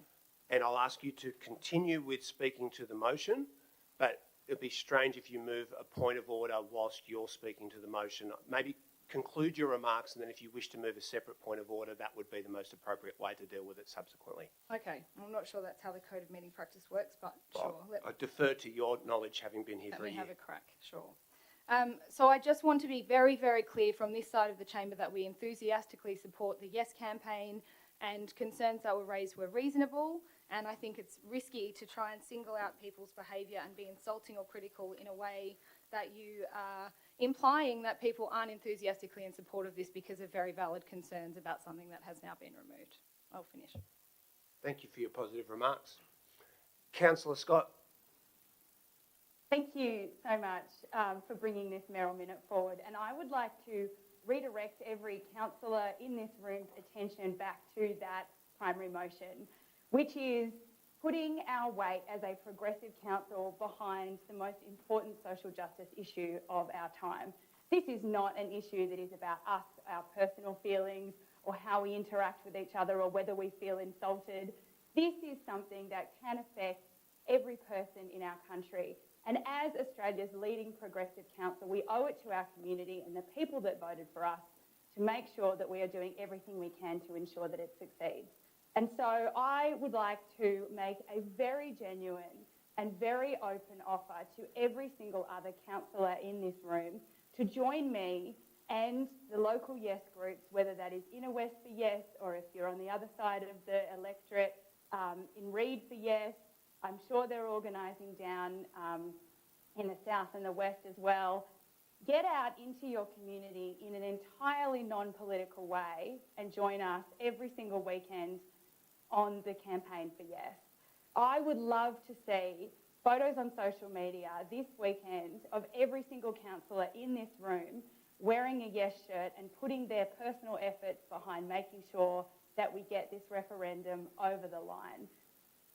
We hear from members in our community all the time that they want the political parties to work together, and here is an opportunity for us to show unwavering, united support for a really critical progressive issue by working together. So my invitation to everyone here is, don't just vote for this motion and then walk out the chamber and not go ahead and take some action. Join us on the campaign for Yes. Join up with Inner West for Yes, which is people from all over the political spectrum, and come out and do the work with us. It is fun, it is important, meaningful, and we can win. Thanks very much, Deputy Mayor. Councillor Stevens. Mr Mayor, I'll speak just briefly first to thank you for moving this minute, and I fully support the motion, and I thank you for your advocacy consistently, prominently, positively in favour of the Yes campaign over a lengthy period of time. And can I also reiterate what the Deputy Mayor has just said in terms of her invitation to everyone in this council chamber to participate in the grassroots Inner West for Yes campaign. It's a great campaign. Many of us here, perhaps predominantly on this side of the chamber, are members of groups that are doing leaflet drops, where we're turning up at tram stops, we're handing out at bus stops, we're running street stalls. It's a great organisation. We'd love to have everyone here as part of them. Sign up. It's very easy to do. There's Facebook groups already happening. Please do so. We're happy to work with anyone of any political persuasion. Inner West for Yes is terrific. Let's all get involved. Thanks. Okay, thank you for that. We're at 8:05. We're yet to pass a single substantive motion tonight. So is there anyone who wishes to speak against the motion or to amend it? If not, I'll give a brief right of reply. Thank you for all the contributions that have been made. I really want to join in the spirit that both Philippa and Tim have expressed, that notwithstanding all of the other differences that we might have, this time is so important for Australia. And I would be happy to work with any councillor on this council to show the broadest united front to make sure that we maximise the Yes vote here in the Inner West, and we make a significant contribution to what can be a truly meaningful moment for Australia. For example, haven't done a street stall with Councillor Stamoulis before, but I'll stand with him in East Balmain alongside a Yes street stall, and both jointly advocate for what is a really important step that the country needs to make. The reason that I have suggested that we make this declaration and we dedicate ourselves through in-kind support to the Yes campaign is that the No campaign has so many advantages. It's so easy for Peter Dutton to go out. He doesn't have to have a solution. He doesn't have to propose that he actually knows how to improve the lives of the most disadvantaged people in Australia. He's the guy that walked out on the apology to the stolen generations, and he knows if you just throw enough mud, chuck out enough division, that you can help to kill off something like this that affects a very small proportion of the population. And of course, then you have a whole range of the media and other institutional interests who are now getting very enthusiastic about killing off the chances of reconciliation. So I think that leaves a progressive council such as ours with the option of sitting on the sidelines or tying our colours to the mast and doing the right thing. And I strongly agree with the sentiments that were expressed before. I hope that everybody's contribution to the campaign will go beyond voting for this motion tonight, will include working hard for the next 2 or 3 months to make sure that it's actually successful. I'll put that motion. All those in favour? All those against? Declare that carried unanimously. That brings us to the second mayoral minute, which is in regards to White Bay Power Station. The White Bay Power Station has now been fully, or that's my understanding, but perhaps very expansively remediated and is ready to be adaptively reused for a public purpose. Those of us left over from Leichhardt Council and who have been on the Inner West Council can attest that we've advocated for many years for the adaptive reuse of this building for the arts and creative industries. In 2020, we were successful in preventing the then Treasurer Dominic Perrottet from having the White Bay Power Station demolished, which he proposed in the Parliament. And I thank Rob Stokes, the then Planning Minister, for his support for the Council's advocacy to have the White Bay Power Station saved. I propose that the Council write to the New South Wales Premier and Planning Minister, proposing a partnership between the Council and the New South Wales Government to activate the White Bay Power Station for the arts and creative industries, including the possible expansion of Council's Edge Artistic program into the Power Station precinct. And that Council convene a meeting with interested local arts organisations and invite Placemaking New South Wales to present on the potential artistic uses for the power station. I'll move that way. Is there anyone who wishes to speak against the motion or to amend it? Councillor Stamlos. Thank you, Mr Mayor. Just to advise councillors, many years ago we did a quick survey on future uses of White Bay Power Station. I think Margarita and Councillor Byrne might recall. And one of the most prominent outcomes there was arts, cultural, entertainment use of the White Bay Power Station. So I think this is very, very consistent with that.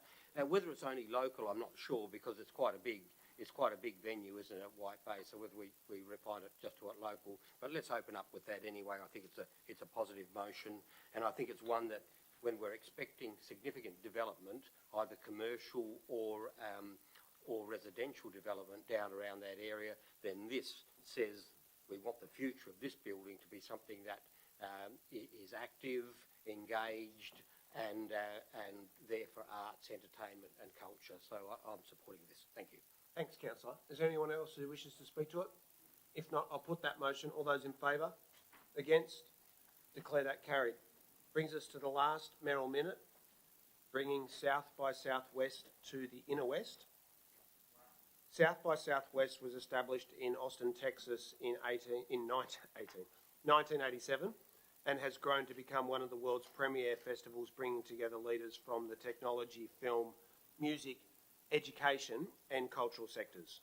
This year, excitingly, for the first time, South by Southwest is expanding outside the United States, with the inaugural event being held in Sydney, which will include 700 speakers across 300 panels and 700 speakers across 300 panels and sessions. These events will include screenings, performances, immersive activations, parties and networking opportunities. Unfortunately, all of the events are scheduled to occur in the CBD and the surrounding neighbourhoods. None are going to be located in the inner west of Sydney. The New South Wales Government has entered into a multi-year agreement to host the event in Sydney, which is a good thing. It's a really big deal. And there is an opportunity for the Inner West, which plays such a crucial role in Australia's arts and cultural life, to seek to have future events located in our community. So I propose that we write to John Graham, the Minister for the Arts, Minister for Music and the Nighttime Economy and Minister for Jobs and Tourism, proposing that the Inner West be included as a host location for future South by Southwest Sydney events, and that Council seek a meeting with the Minister and the relevant New South Wales Government agencies to discuss how this proposal can be progressed. I'll move that way. Is there anyone who wishes to speak to the motion? If not, I'll put that. All those in favour? Against? Declare that carried. Thank you very much for your support for that. Okay, we'll move on to the business papers. Now, I might just ask at the beginning. Yes, Deputy Mayor. Yes, hello. Even remotely, I have some items to move in Globo, please. That's impressive. Thank you so much. A list has been provided to the minute takers, and It is before you to go through as per normal.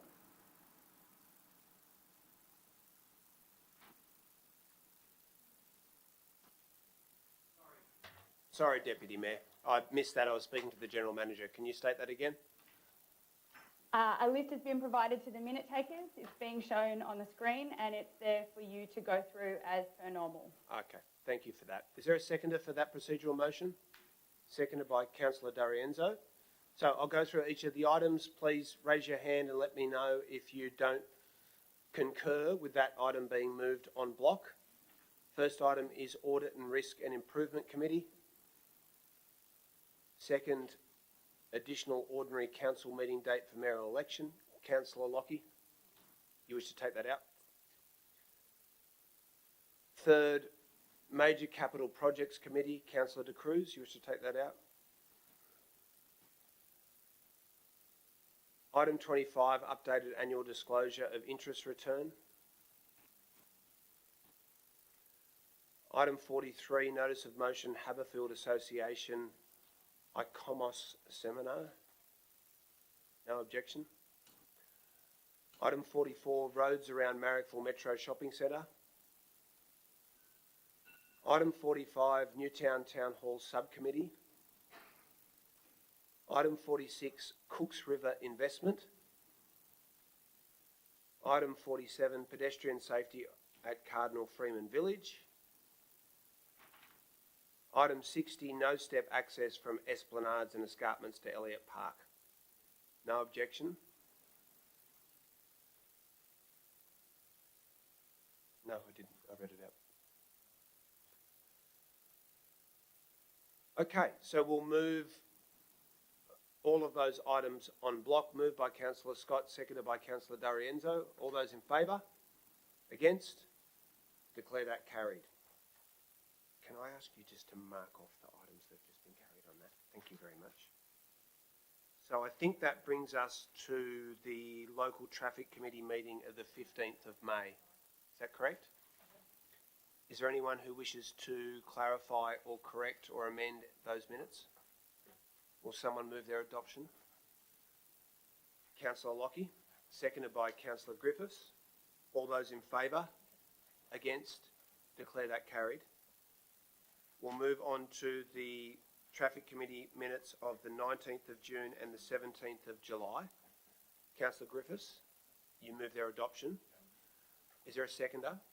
Seconded by Councillor D'Arienzo. I'd like to propose an amendment, and I just need a moment to identify the item, but it was the item that the two residents spoke to tonight in regards to Perry Lane in Lilyfield, and I would like to propose that that matter be deferred and that a site meeting be arranged with the residents and the business owner to discuss what options are available for a mutually agreeable solution. I'll provide that wording to the minute taker. Councillor Shetty will second that. No need, incorporated. What's that? Incorporating the amendment. That's incorporated, but I haven't provided any wording to the minute takers. Forgive me. So I'll just ask for a moment. Can I just ask for advice from the officers about which item is Perry Lane within the Traffic Committee minutes of 17 July? Thank you, Chair. The item is item 12 of the June Traffic Committee minutes. Oh, June, okay. Just give me one moment, please.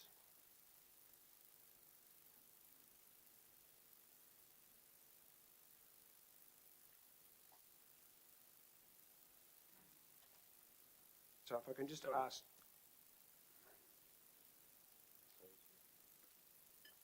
Sorry, Monique? I was there when it was discussed. You sure?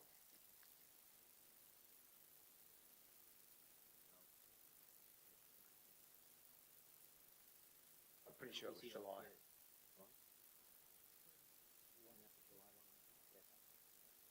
The last meeting. Well, let's clarify. It should be in the minutes. Sorry, I just asked for a moment from the councillors. Mr Mayor, it says 17th of July on the minutes. It says 19 June and 17 July. Yes, but I'm just trying to identify the correct item that we're seeking to defer.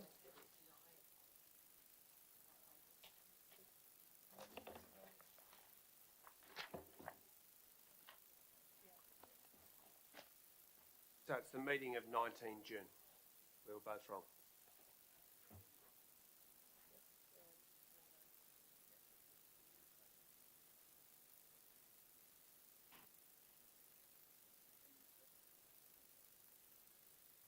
So I'm proposing that item 12 of the June minutes be deferred pending an on-site meeting to identify alternate solutions. You happy to incorporate that, Councillor Griffiths? Thank you. Sorry I've been so slow.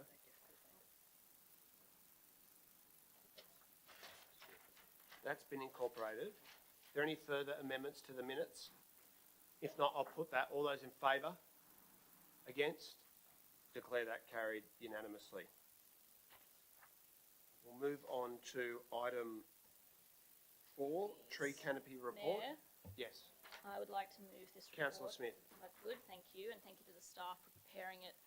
I think it would be easy to look at the headline figures in this report and think that this is purely a negative story for us, but I think there is in fact a lot in this report that we as a council can be proud of about what we've already done and what we are going to do to protect and grow our tree canopy. As the report states, the tree canopy here in the Inner West has been reduced from 17.7% in 2020 to 16.4% in 2022. Critically, and I'm sure unsurprisingly to many in our community, half of this loss is as a direct result of infrastructure projects initiated under the former Liberal state government, notably including WestConnex, the Rozelle Interchange, St Peters Interchange, Sydney Gateway, as well as other lands acquired by the state. Projects that we know our community was given little to no say in and which council initiated strong opposition towards. It's important to note, as the report states, that the state government is required to offset these tree losses by undertaking replacement tree planting as part of the project, which will assist greatly in the recovery of our canopy. And I'm sure I look forward to, and I'm sure all other councillors look forward to, ensuring that the government is held accountable to that commitment. However, despite the loss of trees inflicted upon us, the report also tells a really positive and encouraging story about the actions that we as a council are taking to protect and grow our canopy into the future. Notably, our record investment that I was proud to move last year of no less than $2 million per year every year towards tree planting, which will see a minimum of 1,000 trees planted, and as a result has seen 6,500 trees planted over the last 4 years on council-managed lands, equating to a modelled canopy increase of 8 hectares over the next 5 years. Nothing to sneeze at. Early this year, we also adopted a new tree DCP, as councillors will recall, that has delivered a robust compliance framework to protect more trees on public and private lands, supporting tree replanting compliance and providing greater protection assurance to the community. And there are other important projects underway that will further contribute to our canopy. Move an extension of time of 1 minute, seconded by Councillor Drury. All those in favour, against, declare that carried. Please proceed. Thank you, Mayor, including other important projects such as the Greenway and our microforest trial, which are underway.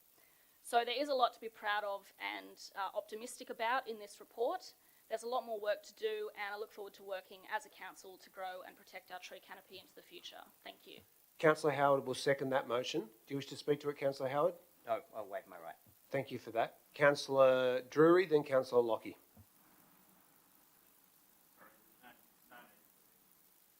Councillor Lockie. Yeah, thank you very much, and thank you, Councillor Smith, for moving this. Look, I think that I agree with much of what Councillor Smith has said. There is a lot to be very positive about. I am certainly very pleased that we have reviewed and now amended the tree DCP, because the report does make it pretty clear that we are very heavily reliant on those trees on private land, and I think we spent too long not regarding and not communicating to our community about how essential trees are as green infrastructure and how much we are going to be reliant upon them, particularly as the climate continues to change. What I would like to do is propose an amendment based on the losses that we've seen from those infrastructure projects like WestConnex and so forth that have happened in the Inner West, and I've sent that amendment through to the minute taker. I hope she has it. If she doesn't have it, I will send it through again. essentially is that we write to, the council writes to the New South Wales Premier and relevant ministers to outline the extensive tree losses that have occurred throughout the Inner West as a result of New South Wales state government infrastructure projects, that we request an audit of replacement tree plantings that have taken place on these infrastructure projects to confirm that they have been carried out as required, and that also the trees have survived, because we know that new plantings do have high rates of losses if they're not managed well afterwards. And C, that we request confirmation of plans for upcoming replacement tree plantings, including tree sizes and timelines for planting, because there have been very definite concerns with the WestConnex project about the size of the tree plantings being significantly reduced from what was promised in the EISs to what was actually delivered, and we are, as this report makes clear, very reliant on the state government upholding those commitments to replace our canopy. Thanks. Okay, Councillor Smith, do you wish to incorporate that? I do, thank you. Okay, that's incorporated into the primary motion. Thanks very much, Councillor Lockie. Is there anyone else who wishes to speak to the motion or to amend it or oppose it? I've got Councillor Atkins and Councillor De Cruz. I'd just like to speak very briefly in support of the motion, thank you. I'd like to thank staff for the report, and particularly for the work on an inspection regime in relation to the planting of replacement trees. I know from approaches by the community that it's not acceptable that while around half of the canopy loss has come from state government activity, the other half relates to loss on private property. Every time a significant tree is removed, we and staff, I'm sure, are inundated with complaints, and residents feel excluded from decisions about tree removals. In my view, in the future, we do need to consider whether there should at the very least be notifications to neighbours when removal of a tree is being considered, whether under a DA or a permit. The very least we can do is to ensure that conditions relating to replacement trees are complied with. And in March this year, we adopted the new tree DCP, which puts more controls around removing trees, and asked staff to do the work that they have now done on strengthening compliance activities. The stats in this report tell us how necessary that is and how much we need to strengthen our compliance work. As an example, around 9 months ago, next door to me, 2 giant camphor laurels were removed under a DA because I live in an HCA. There's no dispute that the trees needed to go. They were diseased, they were unsafe, they were in the plumbing of the block of flats next door to me, and their roots were headed for my foundations as well. But there was no requirement to inform even the immediate neighbours. The development consent required that they be replaced by a minimum of 200 litre sized trees that would attain a minimum mature height of 12 metres. Today, over 9 months later, the other shrubs have been replanted, but no significant trees have appeared to replace those that were taken away. This is just one example, but a clear example of why an inspection regime is warranted, and I thank staff for their work. Thanks, Councillor Atkins. Councillor De Cruz. Yes, thank you. It's a very illuminating report and detailed and provides lots of useful information. But I just had some further questions, and the Director of Infrastructure has indicated one of the ones she has to take on notice. But through you, Mayor, what is the unspent tree planting budget for 2022-23? Put that question to the council officers. Thank you, Chair. Through you, we'll have to take that question on notice. Thanks very much. Okay. And when will the tree canopy map be published on the website? I'll put that question to the council officers.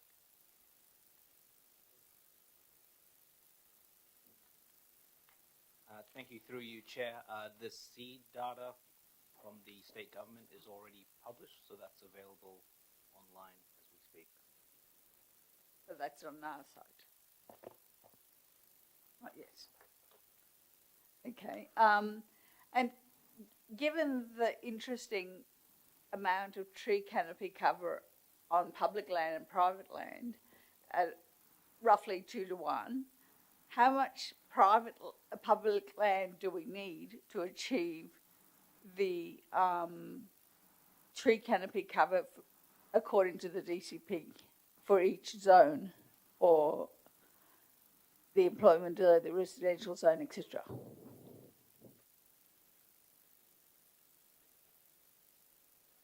Through you, if I may, Chair, are you referring to the aspirational targets that are set out in the DCP, which speaks to 40% for residential and 15 for industrial and 25 for commercial lands, Councillor De Cruz?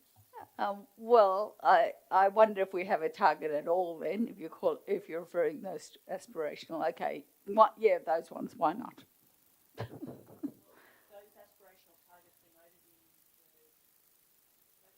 Those aspirational targets are noted in the DCP. They come from some state government and premier's priorities. Across Sydney Metropolitan, all councils were asked to adopt them, and it was really speaking to the amount of canopy rather than the amount of trees that were planted on sites of each zone type. And my question was? Point of order, Chair. Councillor De Cruz has Was asked about 3 canopy, not planting. I'll call the meeting to order. Councillor Smith has correctly pointed out through a point of order that Councillor De Cruz has asked beyond the 3 questions allowed for each item. Do you wish to speak to the item, Councillor De Cruz? Actually, you wanted to move an amendment, which I've sent through to the... Thank you. I'll ask that it's displayed, and are you able to speak to it? Thank you. The first amendment is actually about the people in Haberfield, and they're very distressed that their council is planting verge trees instead of shoulder trees in the road. And so I was just bringing that to attention, that we should be planting trees in the road, and that's within their it's in fact within the HCAs that we have the street trees that are part of that streetscape. So that's the reason for that amendment, and that was drawn up in consultation with the officers. And the second amendment I wish to put was that we review the planting fee on the system in the light of the expenditure of the tree planting budget, because if we're collecting a whole lot of money, allocating $2 million, as Councillor Smith has said, I think we're getting funding from the state government to plant trees, but we're not able to plant them. I think we need to look at new ways of addressing the tree canopy that's required across the inner west, whether it be aspirational or other targets we're aiming for. Thank you. With great respect, can I ask that the minute takers display the entirety of the primary motion and Councillor De Cruz amendment on the screen at the same time?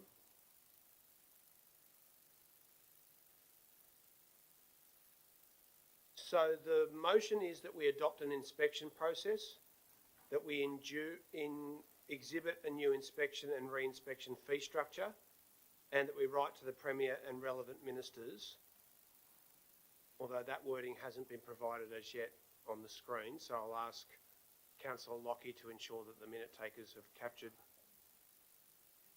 Oh, okay. Formatted sorry. a bit weirdly, I but was it's 3 confused. ABs. Yep. C. And then Councillor De Cruz is proposing it as amendment that Council to implement in road shoulder plantings of trees where appropriate, and secondly that Council will review the basis of the public tree planting fee in the light of the expenditure of tree planting budget. I'm going to rule that they are out of order. They're not relevant to the primary motion. I can't say that I fully understand either amendment, but they're certainly, in my view, not relevant to the primary motion. So I'll rule those out of order. Councillor De Cruz with a point of order. Could I clarify the second amendment? I take your point on amendment 1, but amendment 2 relates to if there's no room on your land and you're granted permission to plant a tree, not to plant a tree on your land, then you can pay $1,900 and council will plant a tree Councillor De somewhere Cruz, with great respect, there's not an opportunity to speak to an amendment to your amendment. I've ruled it out of order. It is open to you to move a motion of dissent if you believe that it is in order and relevant to the motion, but I can't see that. And so if there's no motion of dissent, then I propose that we move on with debating the primary motion. Both of those amendments have been ruled out of order. Is there anyone else who wishes to oppose the motion or to propose an amendment? Councillor Shetty. Thanks, Mayor. I'd just like to speak to it. I'd like to thank the council officers for this report and for the motion. I think it's excellent, and it's good to see so much good work happening from the council to improve the tree canopy. I think it is very concerning to see the amount of loss that has been reported, and also concerning that it's been over a year since the data was actually taken. I would argue that it's potentially almost due to do another assessment of the canopy, just to see where we're at in the 14 months that have passed since we did the last flyover and now have the data.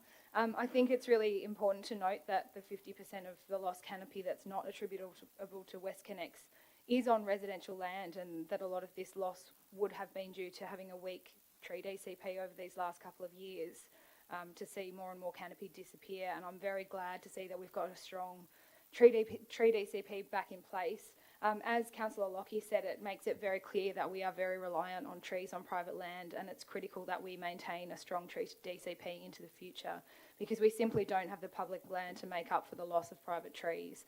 And I do hope that with stronger private tree protection through the DCP, along with advocacy that Councillor Lockie has put forward to get the replacement trees put in by WestConnex, and a strong program of street tree planting, that hopefully this will be the last report where we see canopy lost, and we can start to follow other councils like the City of Sydney, who have managed to actually grow their tree canopy, so we can provide really important habitat and clean air and protect our communities from urban heat. So I just want to thank the council officers for this motion.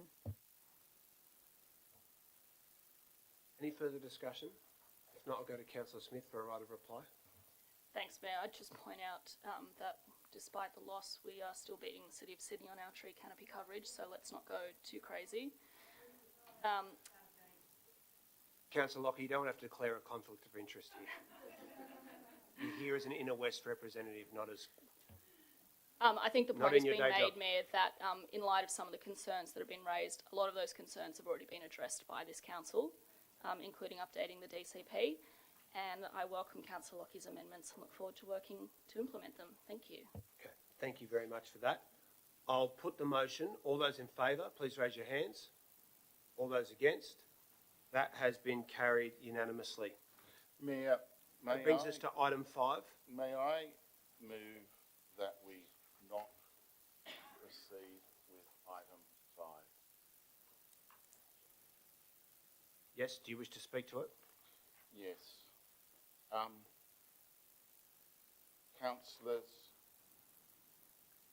I understand why the staff have brought this forward, and I respect the work that has been done in bringing this forward and the public consultation we have gone through. However, we are talking about New Year's Eve, and we are talking about providing the police with an opportunity to confiscate alcohol.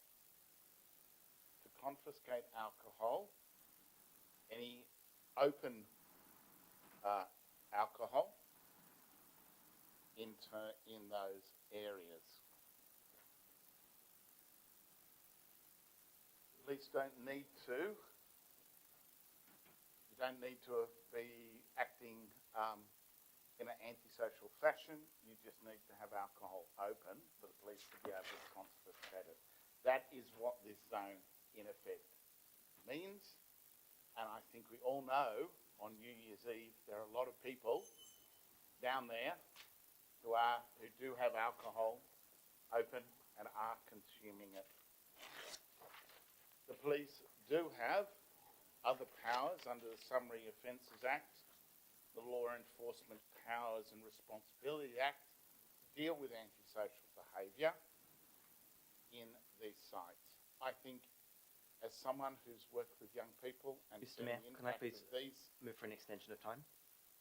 Councillor Howard is moving for an extension of time of 1 minute, seconded by Councillor D'Arienzo. All those in favour? Against? Declare that carried unanimously. And seen the impact of the imposition of these sorts of procedures on young people. I think we should not do it in this instance. I'm not talking about all alcohol-free zones. I'm talking about this instance on New Year's Eve. I think people are going to be drinking. I think the cops are not going to be taking the drinks off them. And I think there is an opportunity for this to be misused that we should avoid.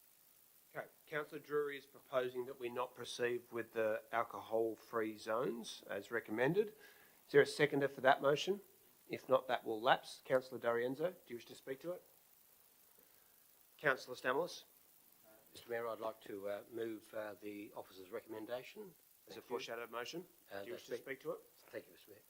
And that's been consistent with our practice now since 2010 or 11, I think it says there. And I think most people would recall the issues that we had over that period of 2 years. And the main effect of that was that councils around us were moving to alcohol-free, and we had a very, very strong influx of alcohol for those particular 2 years. And it was difficult to manage. The police noted that. The police wrote some very detailed reports, and in fact their recommendation still stands now, that the situation should be managed as it is. So basically, as the restrictions became clear in other councils around us, we became the go-to area, and it was just too much for a particular location, particularly the Balmain Peninsula. It became too much. The volumes were huge, and that was the issue there. It was very, very difficult for police to manage that. So I certainly would move forward with what the police are saying that we should do, be consistent with what we've been doing for now a number of years. And if we were to think about changing that, it should be the subject of wide community and public consultation. Thank you. Thank you for that. Any further discussion? If not, I'll go to Councillor Drury for a right of reply. Look, I think sometimes you've just got to go to point of principle. Point of principle here is that the police have a number of acts of the New South Wales Parliament that they can use to deal with antisocial behaviour. They should use them. It is patently absurd to suggest that the police will confiscate all of the alcohol which is opened on New Year's Eve on the peninsula. They don't actually do it. We have the absurd situation where people walk past police with open bottles and cans and they do nothing. Point of order, Mr Mayor. That certainly doesn't occur on the Balmain Peninsula. Not a point of order, Councillor Stamoulis. Occasionally I venture to the Balmain Peninsula and I may have gone there one New Year's and I may have had a drink and I may have walked past a copper and the copper didn't take my drink. I may have had a drink. I may have had a drink. Look, I just think... I just think this is an absurd situation. It is New Year's Eve. We know people are going to be drinking. I don't support antisocial behaviour. The cops actually do have powers under the Act, under a number of acts to deal with antisocial behaviour. I think it is absurd that we are supporting a proposition they can confiscate grog if they see fit. Mayor, I know that was right reply, but I did have my hand up to speak on the item. If I could... Sorry about that, Councillor Griffiths. We've completed the right of reply. I'll put that motion. All those in favour? All those against? Councillor Stamoulis, are you abstaining? Councillor Stamoulis and Councillor De Cruz against. That has been carried. Mr Mayor? Draft? Yes, Councillor Howard. I would just like to move the recommendation along with an amendment that has been supplied to the minute taker. Please proceed. Thanks. Thank you, Mayor, and again, thank you to the staff for their detailed work on the plan of management. Pocket parks are an important part of our local communities. They provide important spaces for people to relax, connect with local nature, and escape the hustle and bustle. But sadly, too many are underutilised. One idea that has come from the community is for the council to consider establishing sensory gardens in some of the smaller, undeveloped pocket parks in the local area. A sensory garden is designed to engage our five senses. They allow for immersion and interaction, and for neurodiverse children in particular, they can be a lifeline.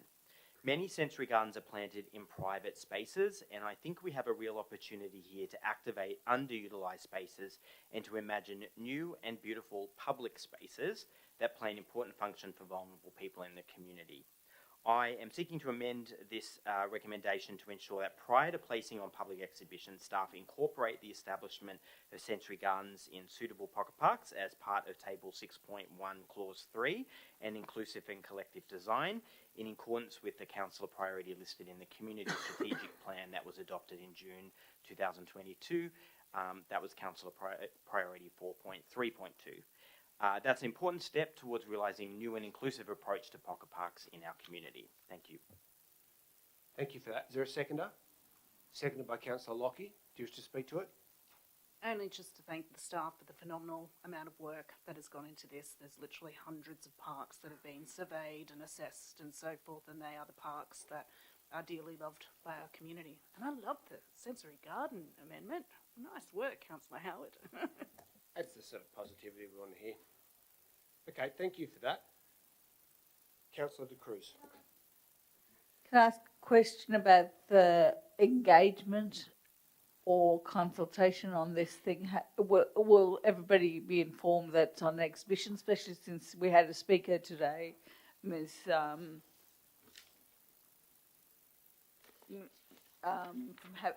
With concern, Ms. What is it? Advocacy, who had some concerns about the off-leash dog area. Will there be wide notification of this exhibition? I'll put that question to the council officers. Through you, Chair, yes, Councillor, there will be widespread consultation of the exhibition of this.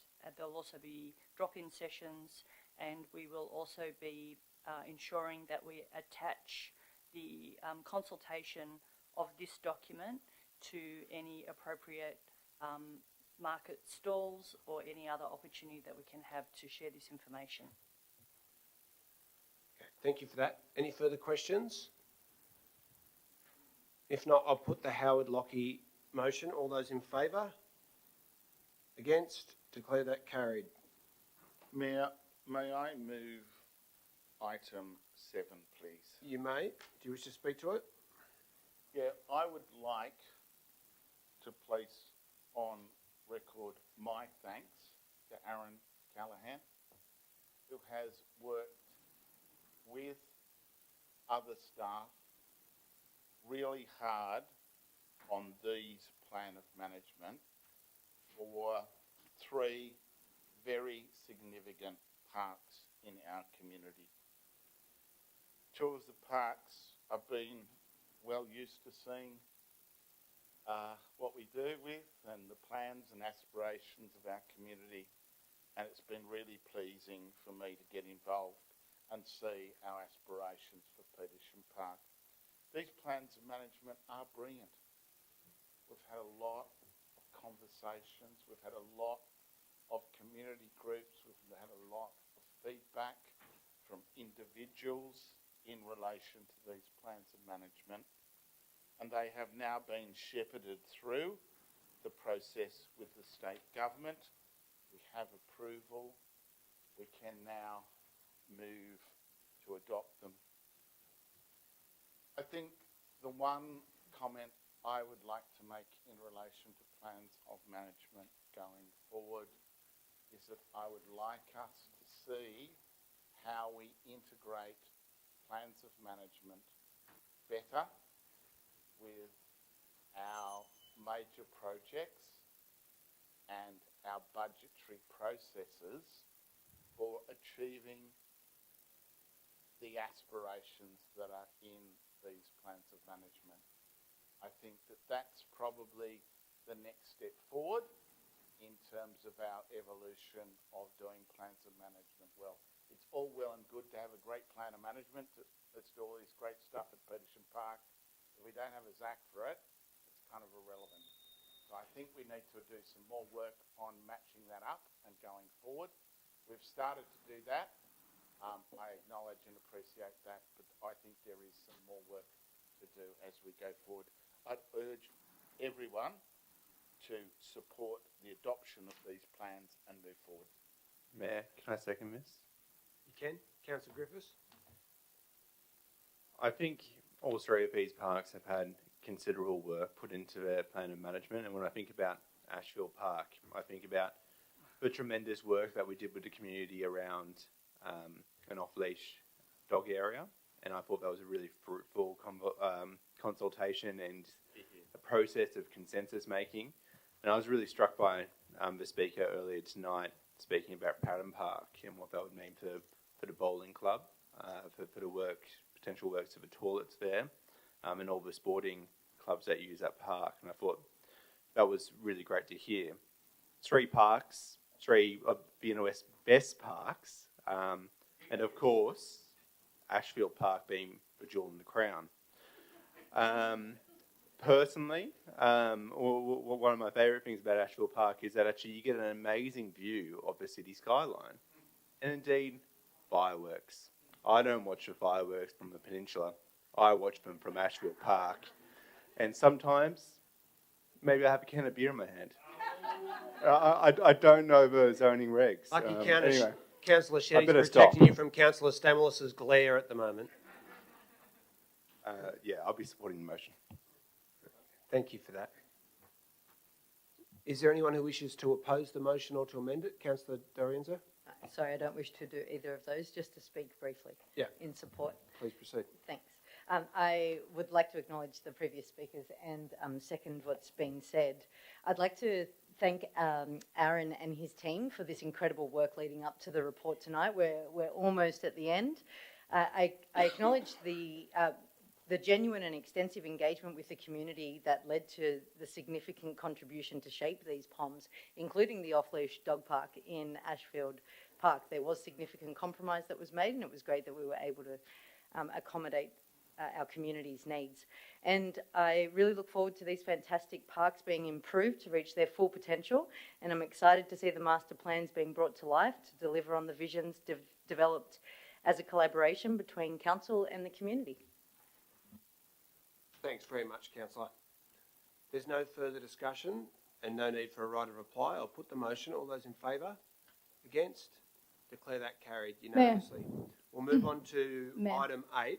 I've just tabled a motion, a primary motion with the council officers, which I'll ask to be displayed on the screen and which I'll speak to briefly.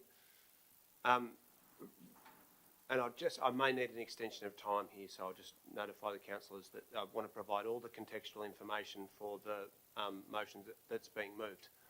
Recently, I have had a number of meetings with senior transport officials and with the Minister for Roads and discussions with the Minister for Transport, seeking to get them all to understand just how bad and defective the relationship has been. I won't say the relationship has been, the treatment of the Inner West Council has been from Transport for New South Wales for the last 12 years, which I think we would all agree has been appalling. And the complete lack of, more importantly, the complete lack of transparency and engagement with our local community throughout the life of the West Connects project, but just generally, that's been the theme of Transport for New South Wales' approach to the Inner West community has been really disrespectful. And what epitomises that is both the problems with Victoria Road and the problems with the Roselle Parklands, and prior to that, the failure to carry out commitments on Parramatta Road, the unusable contaminated park that we've been provided at St Peter's Interchange. all of the failures to carry out commitments about the legacy lands in Haberfield in relation to WestConnex, and the hundreds of people who've been displaced as a result of compulsory acquisitions in which the process was never fair or transparent, and I know Councillor Lockie can attest to that personally. And so I've had a number of meetings with senior transport officials, and I'm very pleased to have received a letter which I will circulate to councillors from the Acting Secretary of the Department of Transport, Howard Collins, acknowledging that what has happened has been wrong, and that the Inner West community deserves to be treated with greater respect, and there needs to be a reset in the relationship between Transport for New South Wales and the Inner West Council. I will need that extension of time. Thanks very much, Councillor Drury. That's an extension of time of 3 minutes, moved by Councillor Drury, seconded by Councillor Stevens. All those in favour? Against? Declare that carried. We all know, because we've resolved unanimously our concerns about the Roselle Parklands, and I have discussed that at length with senior transport officials and with the ministers. And I want to propose, as part of the resolution that we put forward tonight, that we insist upon a new master plan for Roselle Parklands that our whole community, all the sports clubs, all the local residents and the council can be involved in. If we're ever going to take care, control and management of that site with the council, we need to make sure that all of the costs are fully transparent and that we're being responsible with ratepayers' money.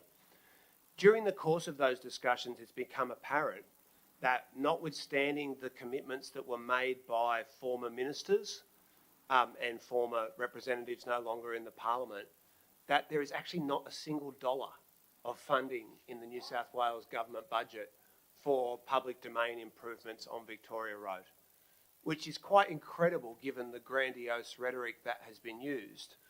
And I mean, I feel a bit silly because I was the one who actually suggested to council officers and proposed that we go out and conduct community consultation in preparation of this report, because the New South Wales government had refused to do so.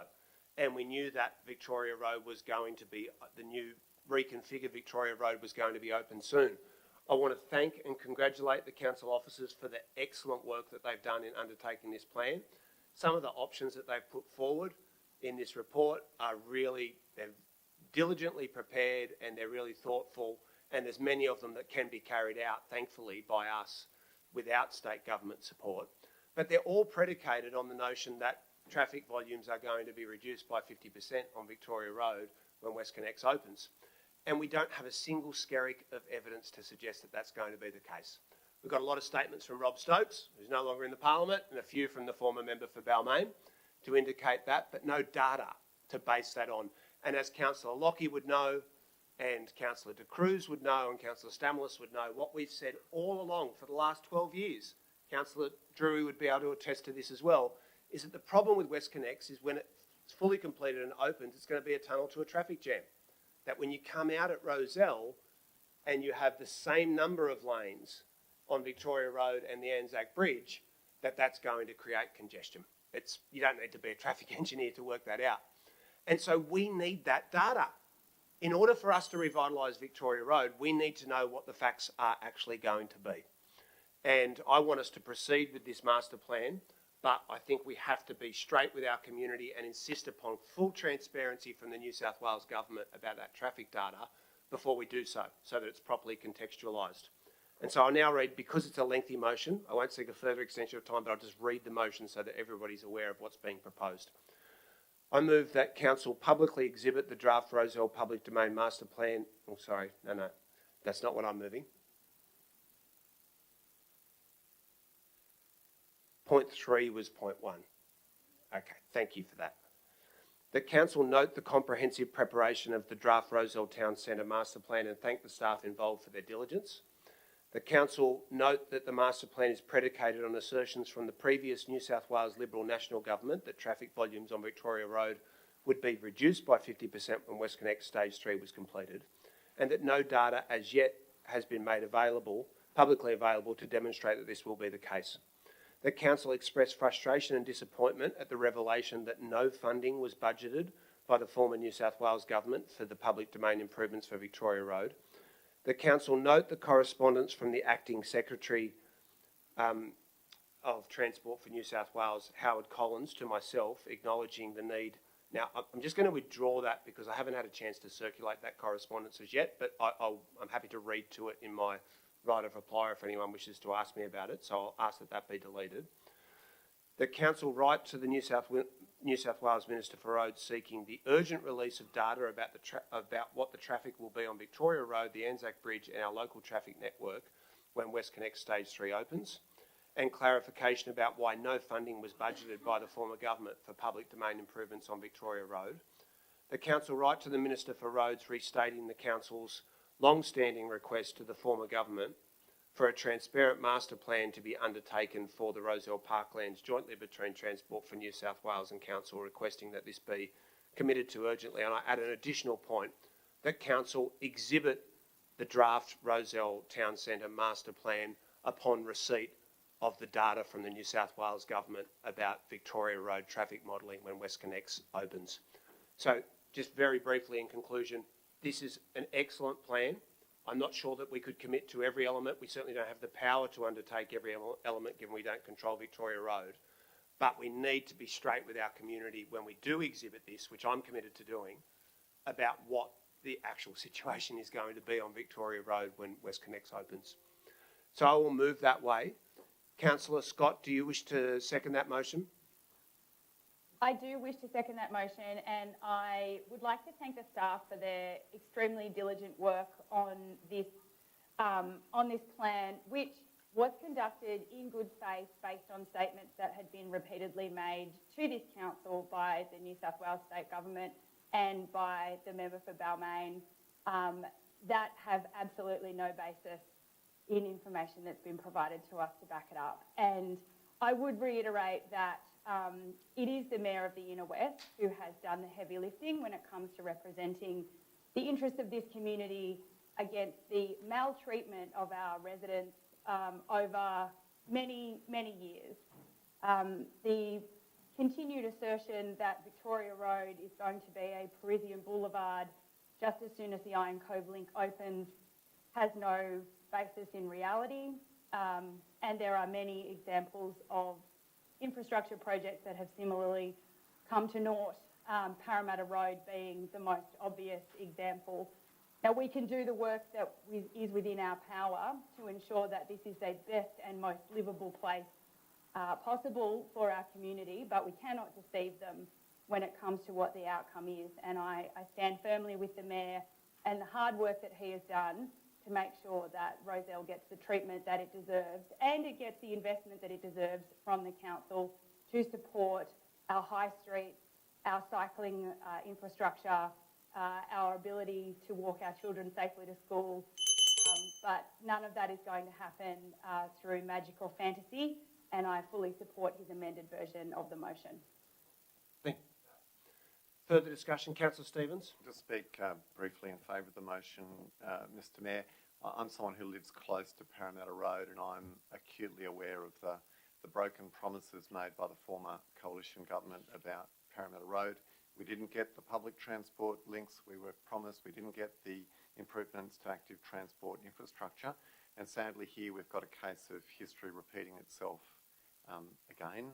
The former coalition government made solemn promises about Victoria Road. The former member for Balmain was unfortunately powerless to secure any ironclad commitment from the former government. And so Inner West Council is once again left in a difficult position, seeking to advance its ambitious agenda for enhancing the public domain and improving active transport links, yet without clear government support.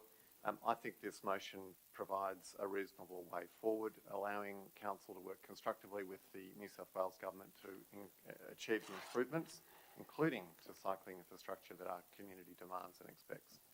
Thank you. Just before going to Councillor Shetty, I'll just clarify that the final point which I'm amending into the primary motion is that Council publicly exhibit the draft Roselle public domain master plan pending the disclosure by the New South Wales Government of the traffic data and modelling for our local traffic network when WestConnex Stage 3 opens. Councillor Shetty. So I just want to clarify with a question to you, Mayor, in regards to that last point that's just been added, because we've seen several iterations on the screen. the commitment is to only put this on public exhibition to seek feedback from the community should your colleagues in, well, should the, I think they're should your the Department colleagues, for Councillor. Transport, should the, yeah, fair enough. I'm not the one that's in the state parliament, Should my the friend. Department for Transport give you that, the council, that data, that is the only way that we're going to put this out to the community to get the community's thoughts about the Rosel Master Plan, is that right? I just No. want to clarify. That's not what I'm stating. I think the I wording can't which will, see it, sorry. well, it'll be displayed on the screen momentarily, and I'll just add, with great respect, you're the member for Balmain, so they're not my colleagues, they're yours, and it would be great if you could take this up and do some work on it.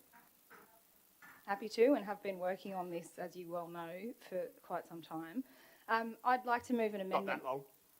You've only been there a few months. All right, well, I've been working hard on it since I've been there. Yep, we've been working on it for 12 years. Yeah, and it's very disappointing to see you walking it back at this point. I'd like to move an amendment to point 1, please. Councillor Shetty, with great respect, I don't believe that I'm walking back the last 12 years of work that the council has put into advocating for the community, and Sure. I won't ask you to withdraw, but I don't think that's a fair comment. Okay. Could I please move an amendment to point 1, that council note the comprehensive preparation of the Rozelle Town Centre Master Plan and put it on public exhibition for 28 days? I'll rule that that is a foreshadow motion, and I'm happy for that.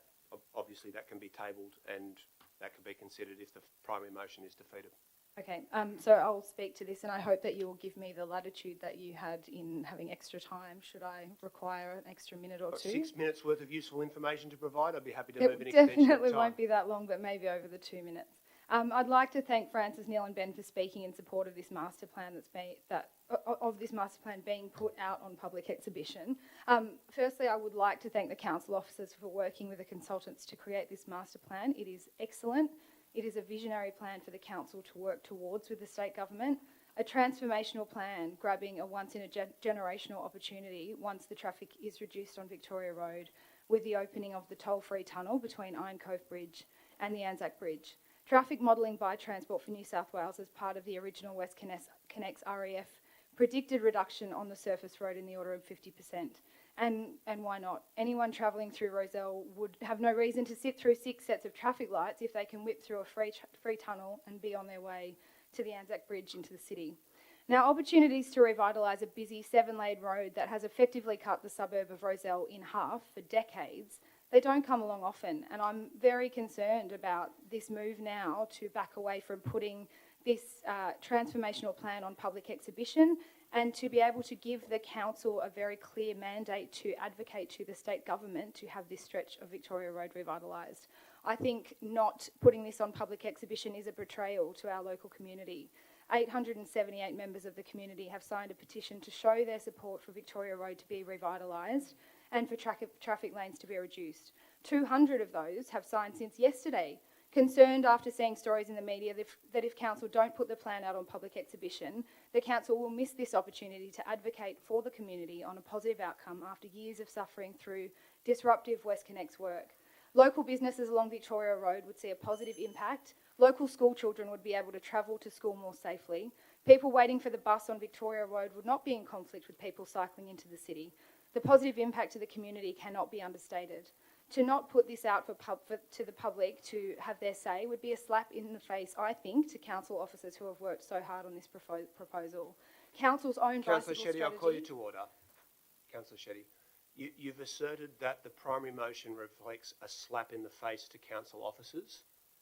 I'll seek advice from council officers about whether that is in keeping with the Code of Meeting Practice. Sure. I believe it's out of order. I Okay. don't claim to know precisely which clause that applies to, but I'll seek advice from council officers about whether indicating a lawful motion of the council can be depicted by a councillor as a slap in the face to the officers of the council.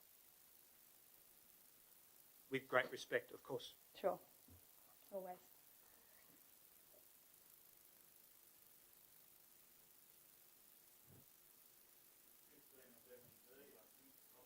Sorry, Councillor Drury. Councillor Drury is just trying to help us out here with my calling to order. 1511D is the clause that he's citing. Do you want to read that out for us?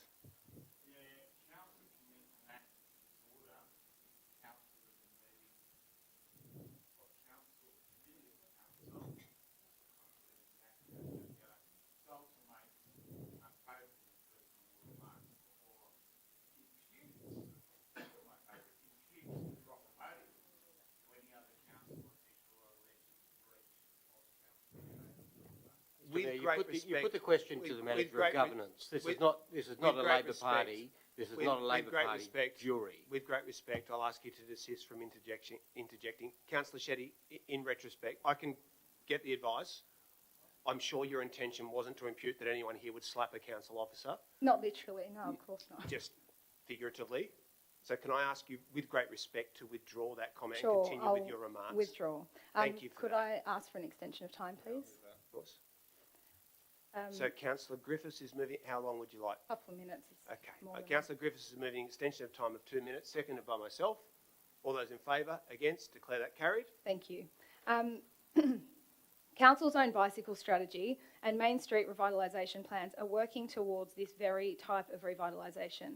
The Committee for Sydney support the revitalisation of this strip, as do Bicycle New South Wales, local bike groups, local P&Cs, and it seems that the only person who is less enthusiastic to put this on public exhibition is yourself, Mayor.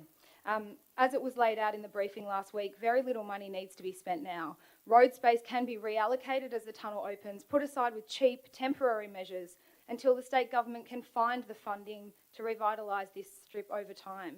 Excuses about funding are not particularly relevant. Council's job is to be visionary in what we want our community to look like, not to shield the state government, and that's what master plans are for. Hundreds of thousands of dollars of ratepayers' money spent on consultants, and no doubt many hours of time and effort by council officers.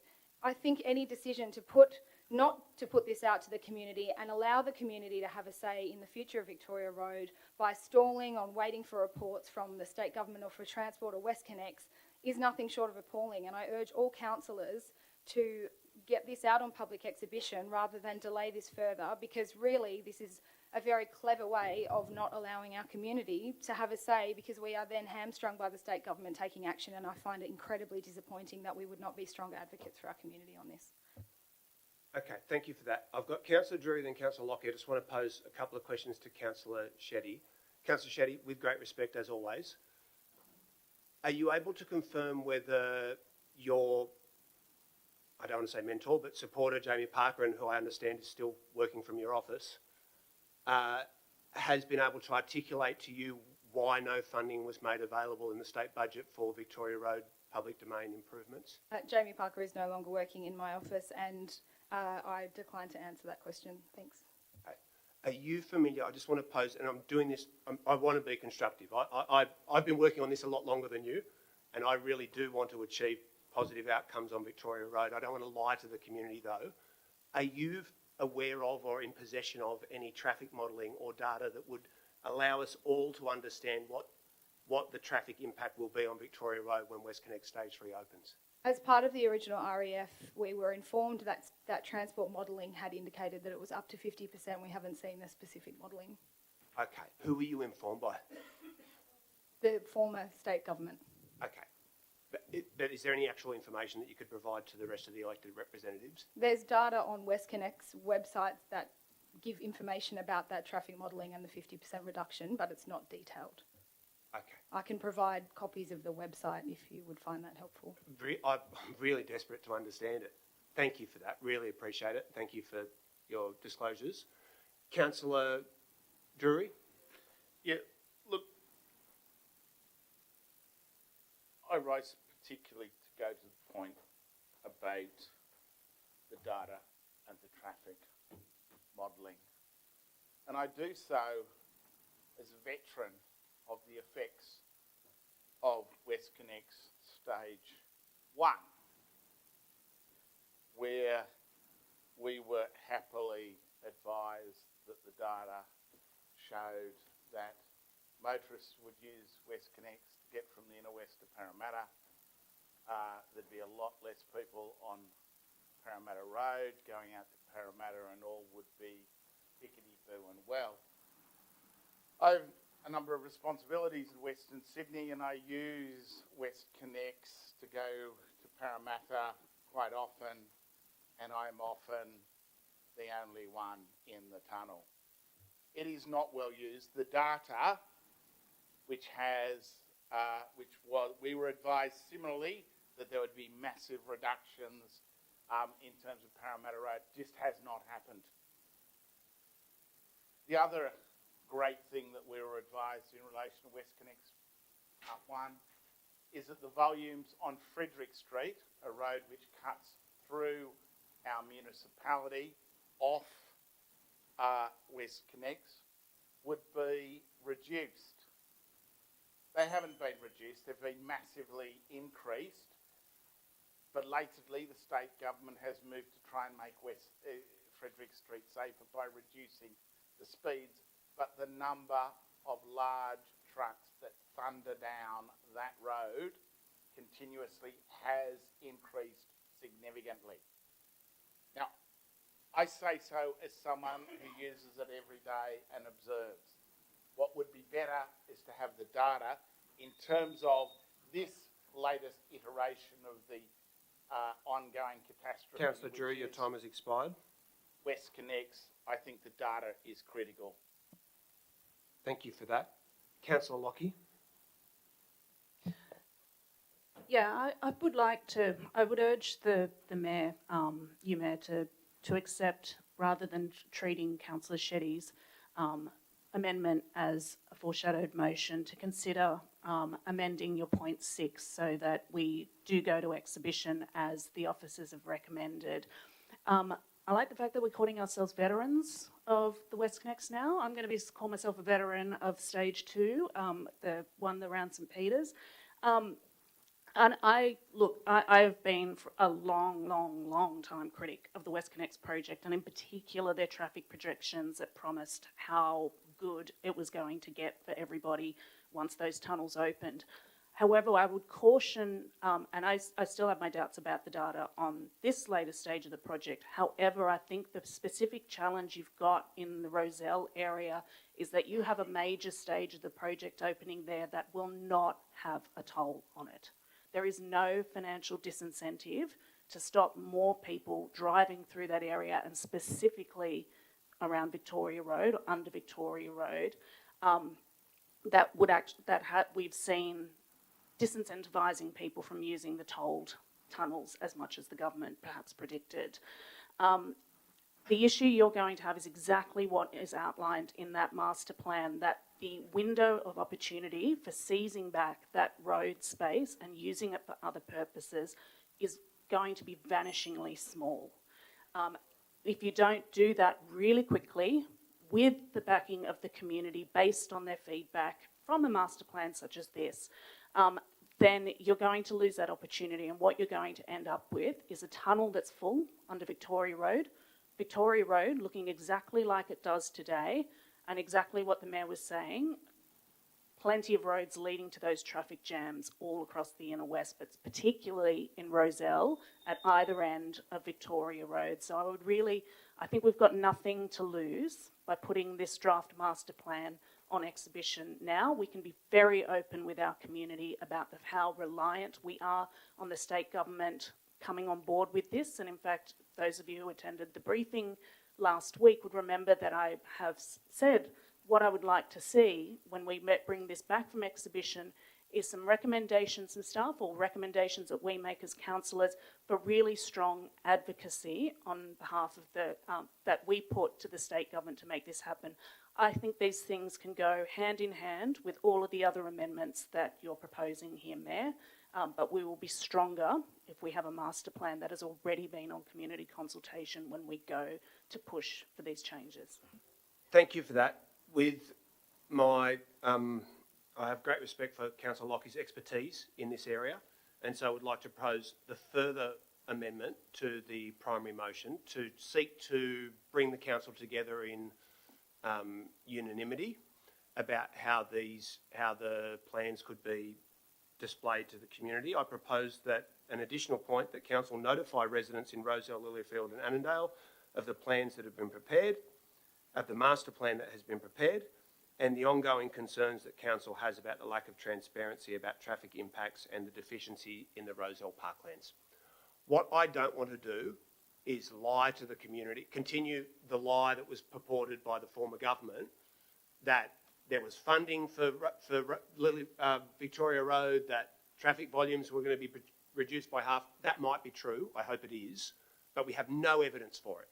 So what I would propose is we don't officially publicly exhibit it, but we notify the whole community of the excellent plans that the council staff have developed, but we also be straight enough to tell people we have these serious concerns, that what we said all along was going to be a tunnel to a traffic jam may eventuate in that. You'll all remember the slogan. So I'll propose that as an amendment to the primary motion. Councillor Lockie, I hope that that allows you to support it. Further discussion. Now, I note that we're at 9:04 and we're at item 8. So, We're at 9:19, Mayor. oh, sorry, it says 9:04 on my screen. 9:19 and we're at item 8. Of 60. Sorry, I'll just hold on a moment. Is there anyone else who wishes to amend the motion or to speak against it? No, I'll just ask the minute takers to capture that amendment and to display it on the screen. Can we please see the amendment before we... Yep, that's what I'm requesting that they do. Could I just ask a question? Councillor De Cruz. And though I appreciate you saying that I'm an expert on WestConnex, I have not taken as much interest in WestConnex around Roselle. What was the justification for building the tunnel? I'm not Duncan Gay, so you can't really pose that question to me. Who would you like to pose that question to? No one here was responsible for the decision or the undertaking. Okay, we'll leave that one there. The amendment has now been displayed on the screen as point 6 of the primary motion, that council publicly exhibit. No. That council notify residents in Rozelle, Lilyfield and Annandale of the master plan, not plans, so there's no S on that. That has been prepared rather than have been prepared. Sorry about that, it's my handwriting. That has been prepared, and the ongoing concerns that council has about the lack of transparency, about traffic impacts and the deficiency of the Roselle parklands.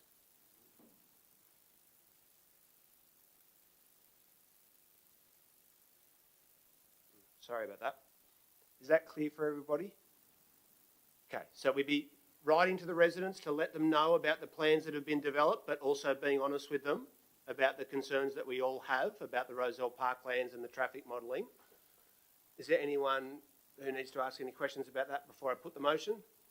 If not, I'll put that. All those in favour, raise your hands. All those against?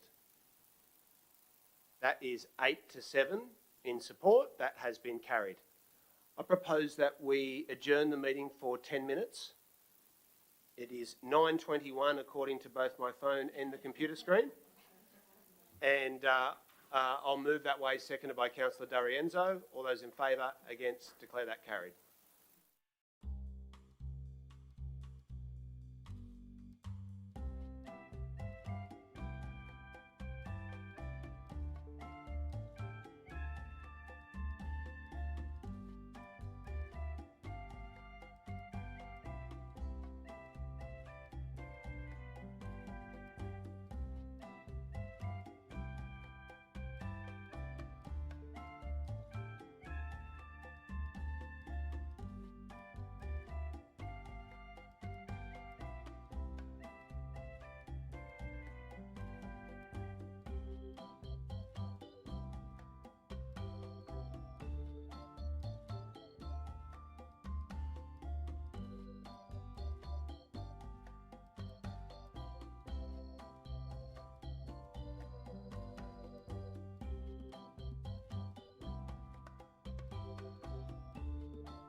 councillors to rejoin us in the chambers. Councillor D'Arienzo, do you wish to speak to it? Yes, please. Please proceed. Thank you. I applaud the planning team working on this initiative and their engagement and collaboration with locals and venues and government agencies to deliver this innovative approach to making Enmore Road a vibrant entertainment precinct. The Special Entertainment Precinct reforms the approach to planning as an identified special precinct, a place where you arrive, are entertained, and then leave the precinct. It reforms the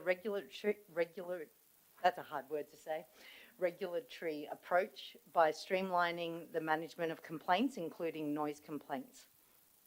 While we continue to work with key stakeholders to meet the legislative objective of having a single regulator to deliver a consistent approach, I acknowledge this takes a huge step forward. The Special Entertainment Precinct provides an economic development strategy for a specific precinct of business activity based on the live music, live performance, and the wider nighttime economy, and will succeed with a whole of council approach to maximise the benefits and accelerate the growth of positive cultural, social, and economic benefits. I commend this motion. Could I second that? Seconded by Councillor Atkins. Do you wish to speak to it? Only very briefly, just to thank officers for all their hard work. It's really delightful to see that we are at the final point with this. I'd like to acknowledge all the work they've done with the community and the work that we've done and we will continue to do to ensure that the concerns raised by the community have been dealt with. I think that's really important, particularly as we move towards looking at special entertainment precincts in other parts of the LGA, that members of the community in Marrickville and other parts of the LGA can see that concerns raised by members of the community about traffic, rubbish and antisocial behaviour have been dealt with. I'm still concerned that we do have some issues around traffic, but I trust that council staff are working with the community to ensure that those are dealt with. I also commend this. Thank you for your amendment, Councillor D'Arienzo. That totally reflects the sorts of things that I'm saying about continuing to work with community and other key stakeholders. Thank you. Any further discussion? If not, I'll put that. All those in favour? Against? Declare that carried. Now, I don't have a list of the things that we've carried on block. Are you able to strike those out for me? Was draft Leichhardt Oval Master Plan one of them? No. No. I'll move the adoption of the officer's recommendation. Is there a seconder for that? Seconded by the Deputy Mayor. I don't need to speak to it. Councillor Scott, do you wish to speak to it? No. Carry on. Okay. Who wanted to speak to it? Councillor Stamlos. Just a question through the chair. In terms of the Leichhardt Oval Master Plan, why are elements of the Leichhardt Aquatic Park included in this master plan? Thank you. I'll put that question to the council officers. Through you, Chair, could we seek clarification on what aspects you're suggesting from LPAC are in the master plan? It says the master plan will help to guide council's decision. This is the Leichhardt Oval Master Plan. Will help to guide council's decision around future uses of the site, including upgrades of the adjoining Leichhardt Park Aquatic Centre. So I'm wondering why it's incorporating that. Thank you. Put that question to the officers. Through you, Chair. Thank you for the clarification. The context is just considering that while the master plan is for the Leichhardt Oval, we must be cognisant of the broader precinct. So, for example, looking at the car park or other facilities that you consider are shared between LPAC and the Leichhardt Oval, you would need to consider any impacts to that also. Councillor Stamlos, does that address your question? Okay. No further discussion? If not, I'm sorry, the motion we've got on the screen is for the Special Entertainment Precinct.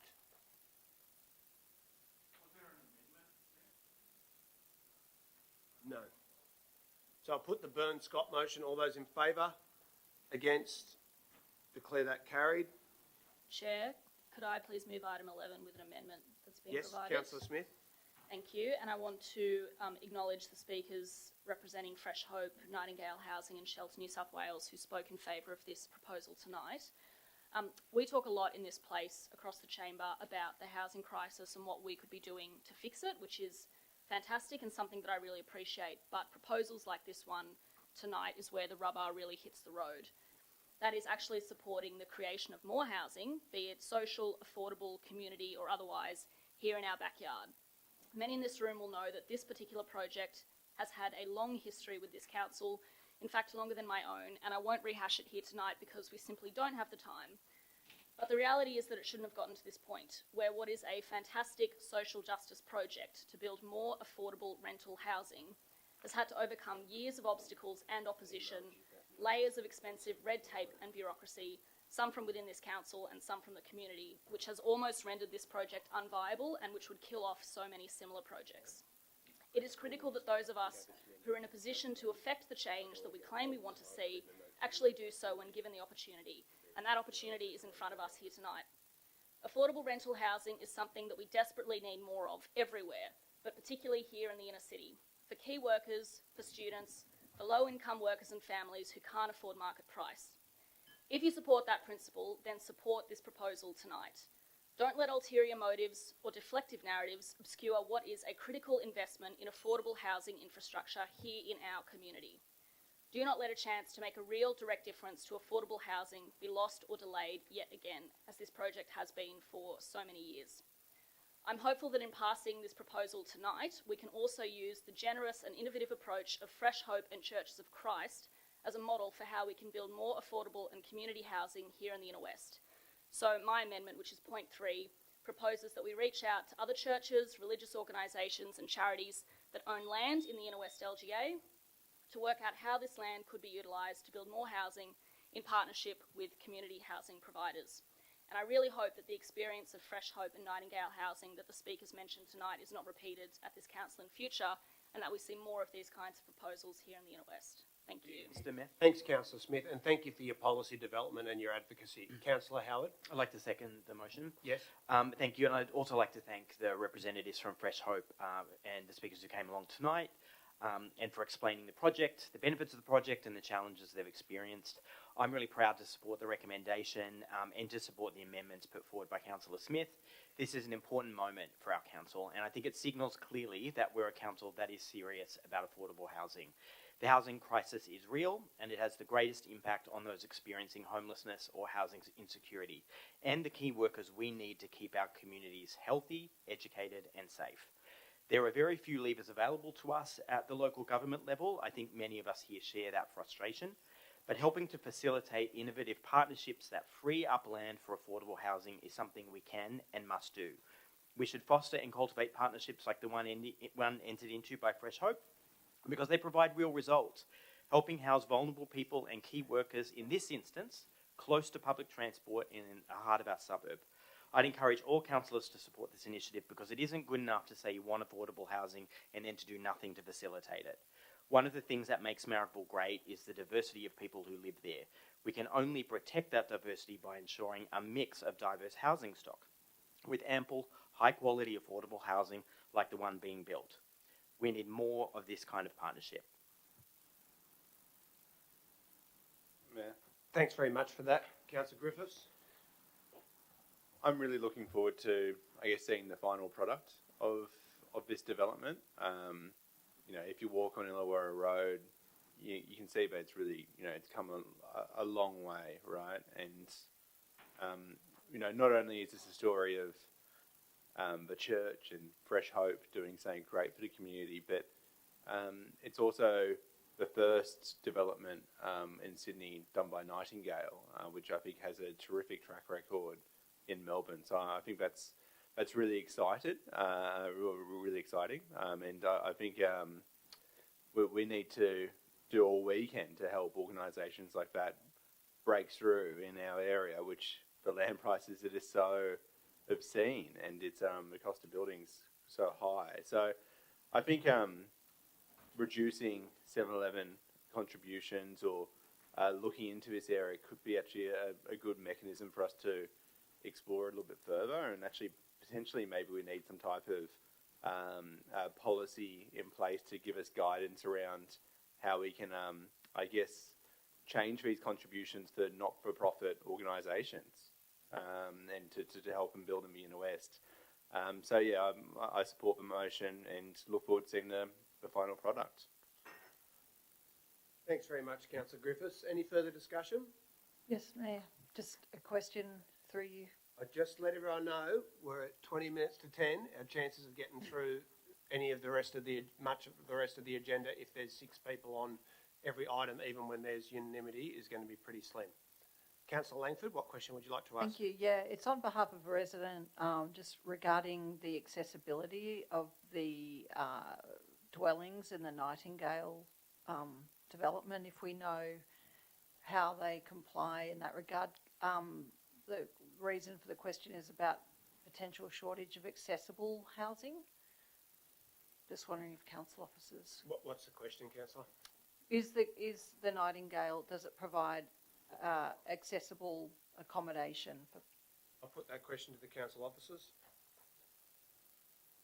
Through you, if I may, Mr. Chair, while I have reviewed the plans, it was some time ago, and I truly don't recall. If you don't mind, I'll take that on notice.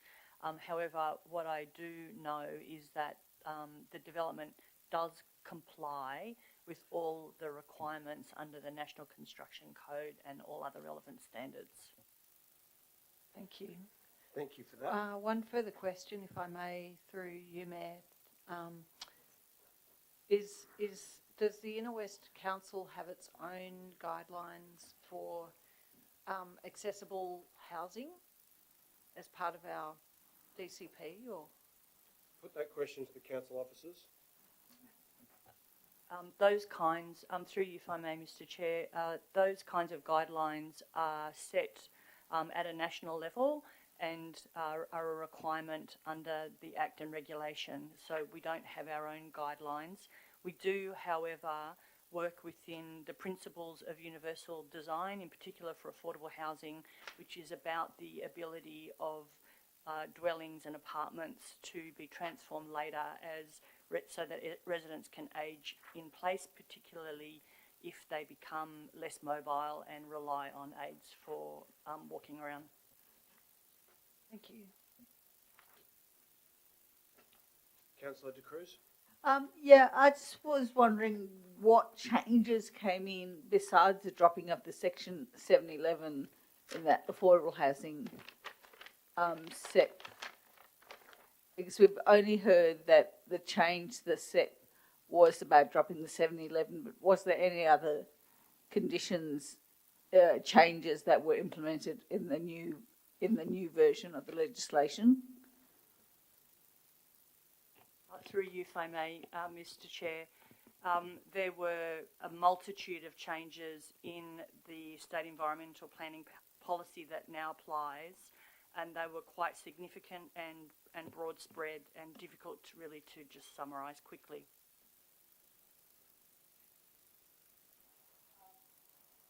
Can I ask a follow-up question? You can.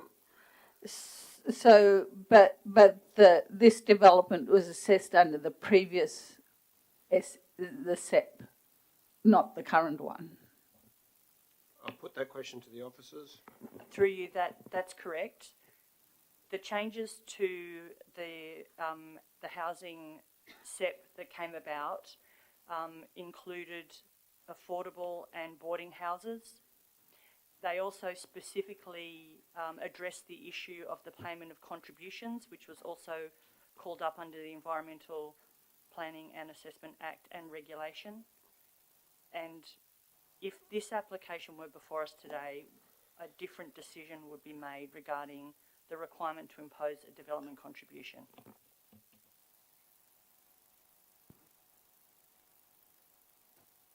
Any further discussion? If not, I'll go to Councillor Smith for a right of reply. I guess the question that follows from that is... Which will be your third and last question, yes, Councillor. Would be whether this would comply with the requirements of the SEP for the affordable housing. If it was assessed now, would it pass? I mean, could they just put forward a new application on their existing building? Put that question to the officers.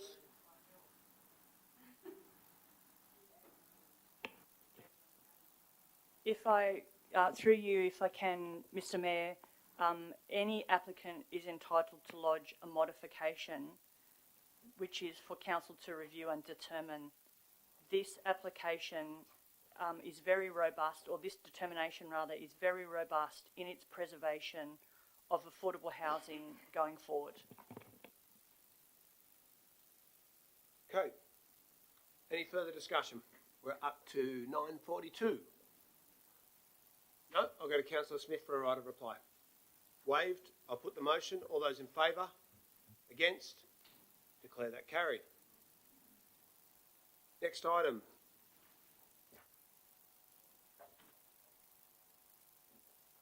Additional ordinary council meeting date for mayoral election. Councillor Lockie?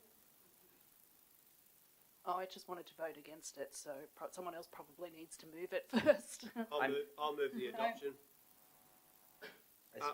Well, since you wanted to vote against it, I'll just speak briefly to it.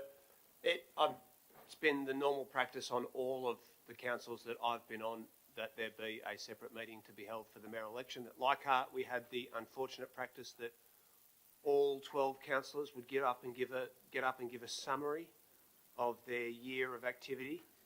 It's quite a long meeting, but it is certainly the standard practice in local government that the election of the mayor and the deputy mayor be a standalone meeting. One that we moved away from during COVID. Don't believe that Clover Moore has ever been elected without there being a standalone mayoral election. I could be wrong about that. It would be the local government election. She's directly elected. Yeah, well, the deputy mayor at the City of Sydney. No, it's part of their meeting. Yeah, well, I've been on council since 2008, and the vast majority of times outside of COVID, there's been a separate meeting. So I'm sorry if that's offensive to you, but it is a normal practice. Do you wish to speak to it, Councillor Lockie? Yeah, just to be very clear, not offended by it in whatever way, shape or form. I did tell Councillor Drury this is not the hill I plan to die on. Just that I would, I quite like the COVID practice. If other people feel differently, that's for them. Okay. Well, we've put a few minutes into that one. If there's no further discussion, I'll put that motion. All those in favour? Against? So, Council, I just wish to clarify, just voting against the date for the election would mean that you are voting against holding a mayoral election. Just be part of the September meeting. Well, that's not what you've proposed, though. So do you wish to propose? I'm trying to help you to carry out good governance here. Would you? We can move on. We can otherwise, Okay. my proposal would be to make it part of the 12th of September. No problem. Well, you didn't propose that, but I'll declare that carried. Next item. Mr Mayor, I will move item 13 with some amendments that have been provided to the minute taker. We have nominees for the local government conference, both attendees and voting delegates. And these have been negotiated with those who wish to attend. As such, I don't anticipate there should be any debate. Seconded by Councillor Atkins. Councillor De Cruz, do you have a question or two? Okay. I'll put that. All those in favour? Against? Declare that carried. Mr Mayor, I'd like to move a procedural motion that we consider another list of items on block. Yep, please proceed, Councillor. Thanks. And the council officers might have to help me out with the numbering of these. The second one of the investment report, which I believe is the June one. The statutory report on fire safety. The housing and affordability notice of motion from Councillor Griffiths, and I thank Councillor Griffiths for sacrificing his right to speak on that, and also the reconciliation action plan. Is there a seconder for that? Seconded by Councillor Stevens. There's no further discussion. I'll put that. All those in favour? Yep, Councillor. Oh, sorry, I thought you'd agreed.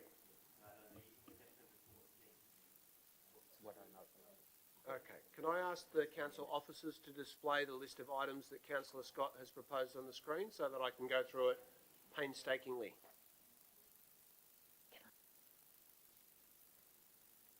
Councillor Scott is proposing, with the seconding of Councillor Stevens, that we adopt en bloc items 16, 18, 22 and 41. Mr Mayor? Can I remove 16? Thank you. I'll call the meeting to order. Yep. So I'll just go through, as Councillor Stamoulis has requested, I'll go through the items sequentially.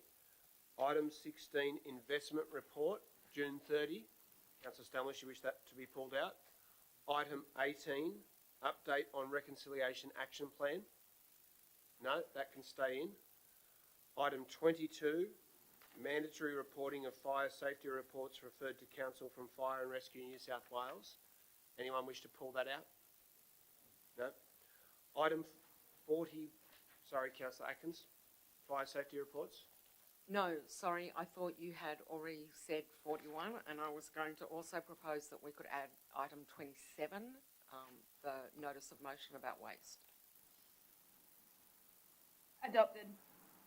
Okay, item 27, everyone happy with moving that on block? Item 41, Affordable Housing Fund and Land Audit. All good? Okay. I'll put the motion moved by Councillor Scott, seconded by Councillor Stevens. All those in favour? Against? Declare that carried.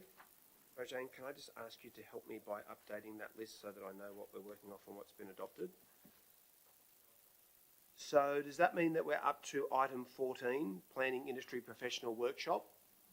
Yes, and Deputy I would like Mayor? to move that with an amendment that's been provided to the minute takers. That the amendment be We held a displayed very- on the screen. Thank you. We held a very successful planning workshop with planning industry professionals some months ago now. We weren't able to get to this at our last meeting, but it was on the agenda.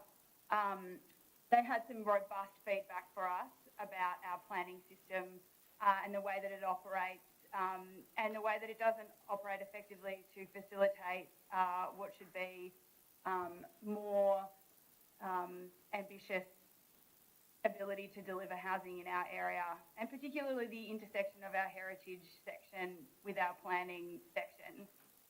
We need to get better at giving more timely advice. We need to get better at giving more accurate advice. We need to have those internal sections work in concert with each other so that advice is not contradictory.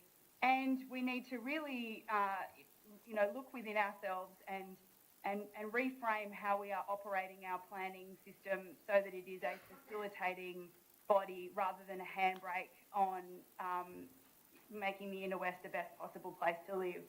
I would like to thank the staff who facilitated that workshop, both for the way that they facilitated it and for the way that they've responded professionally and with a clear-eyed approach to that feedback. It might have been difficult to hear in places, but they have been absolutely open and willing to hear it, and that is due to the leadership of Simone Plummer as the Director of Planning. It is time, however, for us to engage with external advice on the customer service that we provide through the planning department, and as such, I request that the General Manager, a step removed from the planning department, facilitate an external review and that he be responsible for preparing and bringing us terms of reference for that review. Thank you for that. Is there a seconder for the motion? Councillor D'Arienzo, do you wish to speak to it? Is there anyone who wishes to amend the motion or to oppose it? Councillor Griffiths. I just wanted to ask a question of the Deputy Mayor, just to clarify that the external review is of the entire planning directorate, is that correct? Or just for specific customer service functions? So yeah, just a bit of clarification around the scope would be great, thanks. Thank you. I'll put that question to the Deputy Mayor. Thanks. I think the wording of the motion is clear. It's just of the customer service aspect of our approach to planning. could I just ask also for officer comment, Mayor, or any advice which officers have? I'll put on that this question to the council officers. Yeah, thank you, Mr. Mayor. Yeah, I take it as an external review of development, the development side of development assessment, not strategic planning, development assessment and compliance. All aspects, because they all interact with the customer. Thank you for that. Councillor Griffiths, do you have a further question? Yep. Okay. Councillor Stamoulis? Just a question to the General Manager. Do you have sufficient time to prepare that terms of reference for a September meeting, or would you Put need that longer? question to the General Manager. Yeah, thanks. Through you, Mr. Mayor. Yeah, I'll have time. Thank you for that. Got plenty of time. It's been tabled since June, so it's probably put some thought into it. Any further questions or clarifications? If not, I'll put the motion. All those in favour? Against? Declare that carried unanimously. Mayor?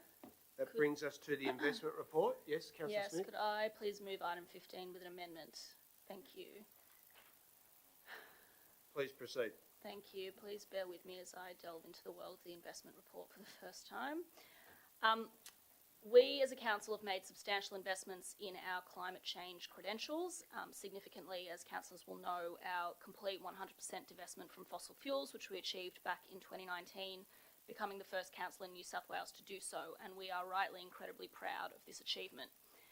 This was an ethical decision and an ethical project on council's behalf, and it should not come at a financial penalty to council.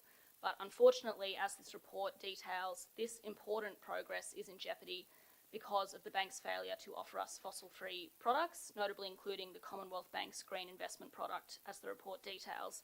And so I've moved an amendment that council call upon the major banks to review their current investments on offer and provide real green investment options, and that given there appears to be a market failure, council write to the Treasurer to consider what powers are available at a Commonwealth level to ensure green investment options are provided by financial institutions for local governments and other organisations who want green investments. Thank you. Thanks very much for that, Councillor Smith. Is there a seconder for that? Seconded by Councillor Drury. Do you wish to speak to it? Is there anyone who wishes to speak against the motion or to amend it? Of course. Can I ask you to turn your microphone on, please, Councillor? Through you to you, Chair. I was just inquiring how the market testing for an investment manager was going. I'm going to rule that out of order. It's not relevant to the report. Any further discussion? If there's no further discussion, I'll go to Councillor Smith for a right of reply. I'll put the motion, moved by Councillor Smith, seconded by Councillor Drury. All those in favour? Against? Declare that carried. Investment report of June 30. Moved by Councillor Drury, seconded by the Deputy Mayor. Any discussion? Councillor Stamoulis. Thank you, Mr. Mayor. Look, it's a question through to the officers that I'm seeing no change in any of the accounts that we have, no change at all between May and June, and very, very little between April, May and June. So I'm just wondering whether someone could explain why there are no movements in the accounts. It's very rare. Thanks. Through you, Mayor. So in the last 3 months, we've only had $32 million come to maturity, and we've reinvested that exact same amount at a higher rate. So that's why there hasn't really been any movements in the balances moving forward. Our next timeline for investments to mature is back in September, so probably will stay roughly that consistent value from here on out. Thank you for that. Any further discussion? And thanks. Yep. So basically, over the last few months, we've seen very little flow in and out of those accounts that would change their balances. I mean, it's very unusual that there's no change in any of the balances at all between 2 given months, let alone 3 given months where there's only one change. Thank you. I'll put that question to the officers.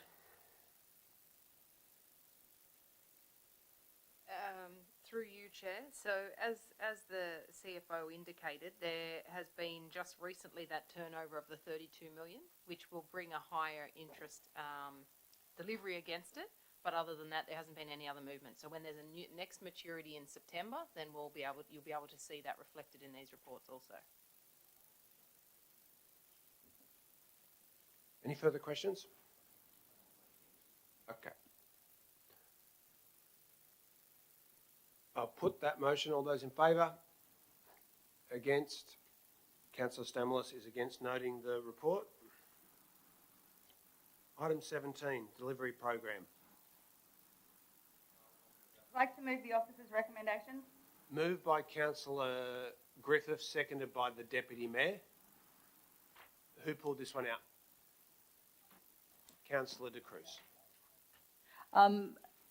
Look, I'd like to thank the officers of producing this report. It's very valuable and useful, and so I looked through it and found all the squares and triangles or whatever it is that indicates a project is delayed, rescheduled or on hold.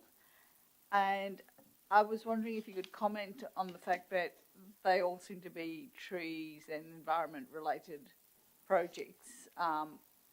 Is there a reason why they are particularly held up?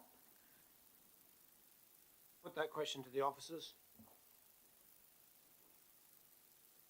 I'll take that, councillor. So you're talking in the,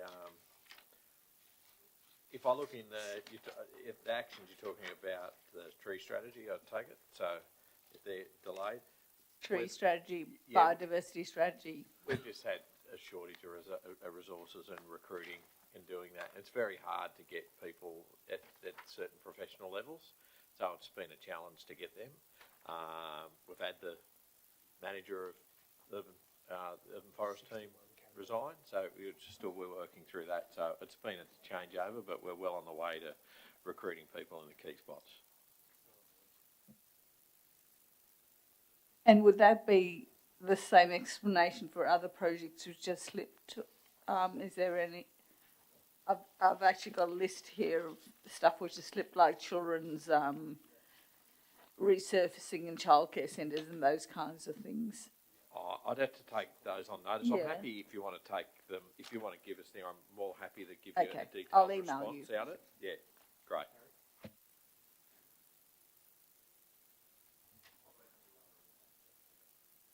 Thank you. No right of reply. I'll put that. All those in favour? Against?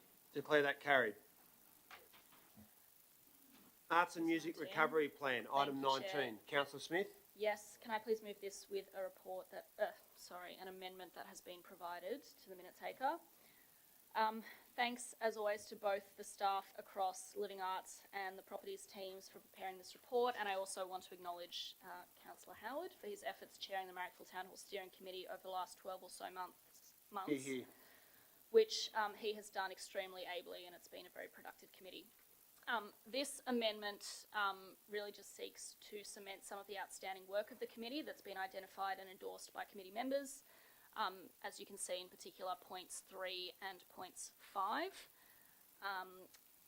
Specifically on point 5, we have found, I think, that the approach we've taken with the Marrickville Town Hall pilot to activate it specifically as a live music and performance space has worked extremely well in targeting our focus, assessing EOI applications, and I think that this approach would be well applied across the remaining 7 town halls that we're hoping to activate. And on point 3 and point 4, this is something that the committee came up with quite early in our tenure, again, just to ensure that we're activating these town halls as best we can and attracting the best performers and audiences. Finally, just on point 2, even though the Marrickville Town Hall Committee is due to wrap up shortly, this is very much the beginning of this project to activate our town halls and to implement our arts recovery plan that we've endorsed. And I think it's very important that Council continues to be briefed on both of these important items. So I would move that we continue to receive these bi-monthly reports to Council on an ongoing basis. Thank you. So, Councillor Smith has moved an amendment to the to the recommendation, which becomes the primary motion, which is now tabled on the screen. Is there a seconder for that? Councillor Howard, do you wish to speak to it? No. Okay, no problem. Anyone who wishes to speak against the motion or to amend it? No? We'll put that. All those in favour? Against? Declare that carried unanimously. Mr. Mayor? Yes. I'd like to move item 20 with an amendment as provided to the note takers. Yep, please proceed. Thank you, and thanks as always to the hardworking staff for both writing this report and for their tireless work to bring FOGO food recycling to every household in the Inner West. I note that some further information regarding options to look at for-fee collections of additional rubbish will come back to the September meeting, and I thank the staff for their further advice regarding compostable bin liners. I'm just moving three further amendments. The first is for Council to engage high-profile individuals to help promote the FOGO food recycling rollout. We know that endorsements from high-profile people can make a huge difference to behavioural change, and just ask staff to engage and see what opportunities might exist to back in the good work Council's doing to roll out food recycling across the suburbs. The second amendment is to ask that the monthly reports of the rollout that we resolve to accept in the last meeting commence immediately. And the third amendment is to do some more detailed work on options to extend the supply of free compostable bin liners. I know I talk a lot about compostable bin liners. The reason is that we know that from the Council's survey of food participants in apartment blocks, that up to 40% of people said that they may stop participating in food recycling if they didn't have the bags, and that plastic bags remain one of the largest sources of contamination in FOGO systems. So I think that there's a significant risk there that I just want to make sure we've fully kicked the tyres on. So I'm asking that further information be provided in a report, including accurate costings, budget options, and an operational plan to provide compostable bin liners for free to every household beyond the plan 4 to 6 months. I've not put a firm date on when we would receive the report for two reasons. Firstly, staff are rightly focused on the rollout of the green bins, the caddies, and communications, and I think it's really important that we not detract from that work. Secondly, we've already resolved to supply residents with a 4 to 6 month supply, and so have a little bit of additional time up our sleeves to operationalise the supply of further bin liners if we resolve to do so. So again, thanks staff for their work and ask for your support of these amendments. I wish to second the motion and to just make a couple of acknowledgements and one important point. I want to thank and acknowledge Councillor Howard for the very dedicated work that he's undertaken in conjunction with the council officers in preparation of this rollout. This is the single most important thing that we can do to combat climate change in our local community. And I've been a witness at the sidelines of just how hard Matt has worked on this. It's been really important and impressive. As equally important as the work of Helen Bradley and her staff in developing the program and the policy, it's been great to be able to learn from them, extraordinary professionals who have great expertise in this field. And reluctantly, I do also want to acknowledge the General Manager, who has got right down into this in a personal way and is really focused on making sure that we deliver this in a professional way that benefits the community and achieves the environmental and financial outcomes that we want to. And lastly, I'd like to respectfully encourage everybody to participate in making sure that this rollout is successful. It won't be easy. It'll be easy to take pot shots from the sidelines and say, oh, this went wrong or that went wrong. But all of us are really committed to environmental sustainability, and making this work is in everybody's interest. So I hope that there'll be 15 elected representatives who are all working to make that happen. Any amendments or anyone who would like to speak against the motion? Councillor De Cruz. I'm shocked. I've got a quick question, and you may need to take a notice. What are the projected net dollar savings and CO2 emission savings from the FOGO rollout? I'll put that question to the council officers. You need to put your microphone on and say that. We'll take it on notice if that's all right, Councillor De Cruz. I don't always say this, but they're both good questions. Is that working? Through the chair, can we take that one on notice, please? No problem. Councillor De Cruz, any further questions?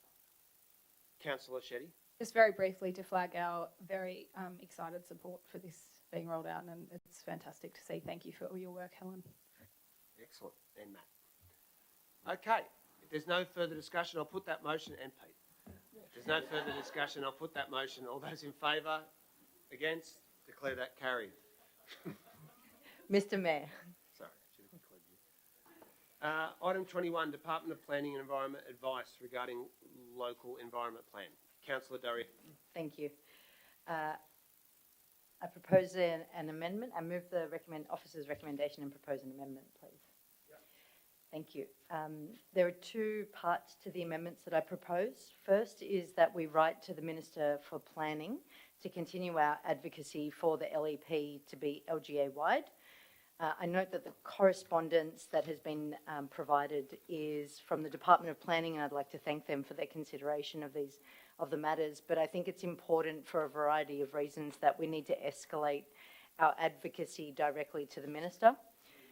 And secondly, so we have conducted two key stakeholder engagement meetings in relation to key planning principles for the future LEP amendments. But I'd like to ask for the council officers to bring a report to the next meeting looking at two particular items. Number one is the phases for the council-led planning that is proposed to amend the Inner West LEP that are programmed to deliver a program of new dwellings across the LGA. And number two, I would like to ask that we look at tracking our progress against the first 5 years of the state government dwelling targets, that's 2016 to 2021, contained in our local housing strategy, and for that report to break down the different category of dwelling types. Thank you. My goodness, I'm tired. Thanks very much for that. Is there a seconder for the motion? Seconded. Seconded by the Deputy Mayor. Do you wish to speak to it? Wave. That's waived. Any discussion? Councillor Shetty.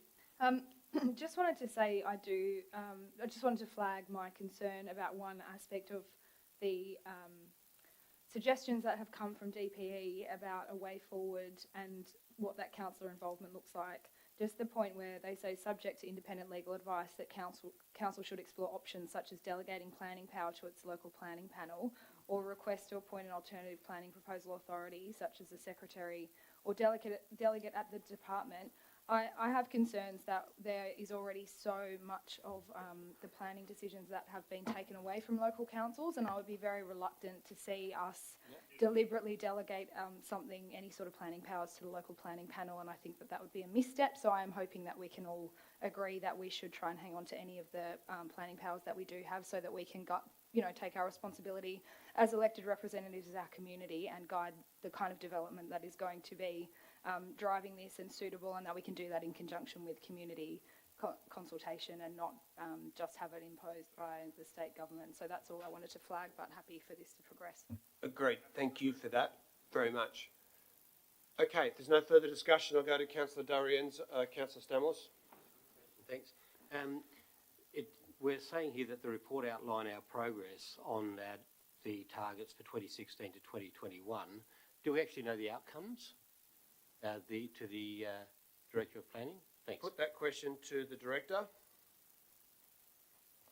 Thank you, through you, Mr Mayor. Yes, that information is collected and collated by the Department of Planning on an annual basis, so we can get our data there, and we also keep our own more detailed records for those types of dwellings that the department does not collect data on or does not contribute to our housing targets, which are the ones that are outlined in Councillor D'Arienzo's motion, in particular boarding houses. Councillor Stamos? Yes, second question. Did we meet those dwelling targets for 2016 to 2021? Thanks. I'll put that question to the Director. We've been on track so far. Sorry, through you, Mr Mayor, we've been on track so far. We did? Yeah, thanks. Okay. Any further discussion? If not, I'll go to Councillor D'Arienzo for a right of reply. I'll put that motion. All those in favour? Against? Declare that carried. We are moving a little bit more quickly now, which is great. Yes, Mr Mayor, hello. I have a procedural motion to move us along even faster. Okay. Deputy Mayor, what do you propose? I would like to move that we go into confidential session before we deal with the notices of motion so that we can deal with these three very important items that are listed in that section. Is there a seconder for that? Seconded by Councillor Griffiths. All those in favour? Against? Declare that carried. Okay, we'll go into confidential session. I'll ask the council officers to turn off the broadcast and to let me know when that has taken place so that we can conduct the proceedings.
Scusi? I leapt in too soon.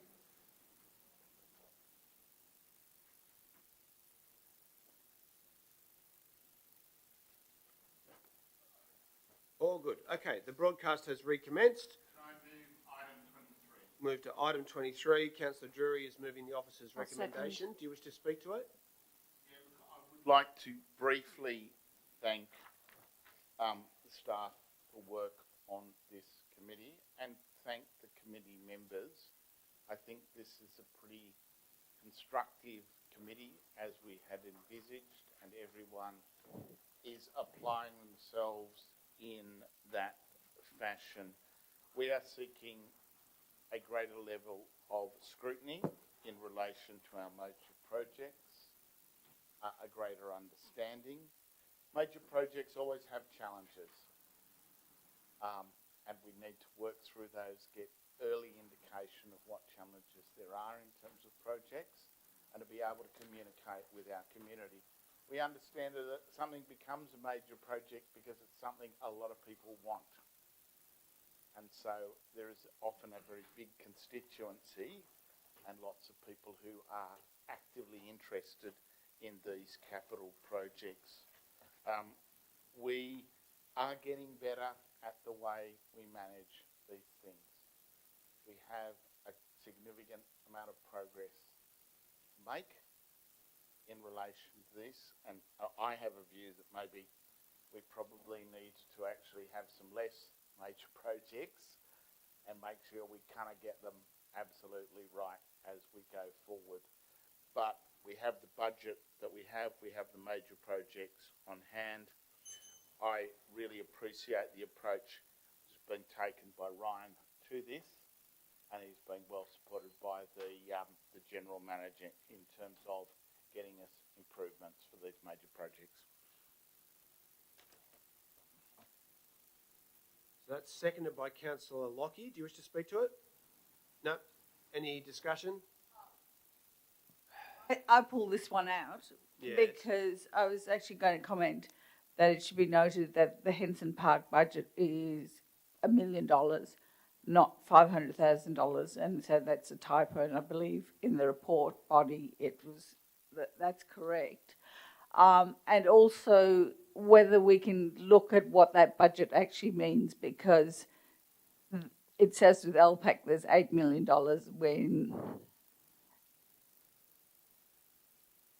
when we expect it to be a bit more than that. Do you want to comment on those figures, on that column of the budget figures? Well, we've already addressed LPAC, but can I just ask the council officers to address what Councillor De Cruz has said about, what was the other project? Henson Park. I think just for clarity, we put money in for a project officer to do some work, like a project manager, but it was important that we make it crystal clear that our funding contribution to the capital works is 500 and capped at that. That's why it was clear. So our budget might be bigger because we've got other things going on around there, but it's the contribution to that project is $500,000. And sometimes when the dollars aren't full, it's because they're phased over a period of time. Well, let that one go because it was a typo. Stuart already said that. Thank you. But I was actually just asking about how those budget figures are representing so that we can understand that the 8 million is not the final figure for the project to be finished. I guess that about the report. I'm happy to take that and talk to Stuart about that. Anyone who would like to amend the motion or to speak against it? Councillor Stamoulis? Yes, Mr. Mayor, my questions were along the same lines as Councillor Cruz. I didn't understand what the column budget referred to in terms of the 33 projects that were listed there. I didn't know whether it was a total amount. Similar, as you mentioned there with the Aquatic Centre, we know that's a $40 million or so project, $8 million is listed there. So I'm not sure what the term budget is referring to in relation to that one single item. And the other thing is I tried to compare it against quarter 2 and quarter 3 budget reviews that our council does, and they're presented to council on a quarterly basis. And there seem to be some inconsistencies between one or two projects and what I'm seeing here listed as budget.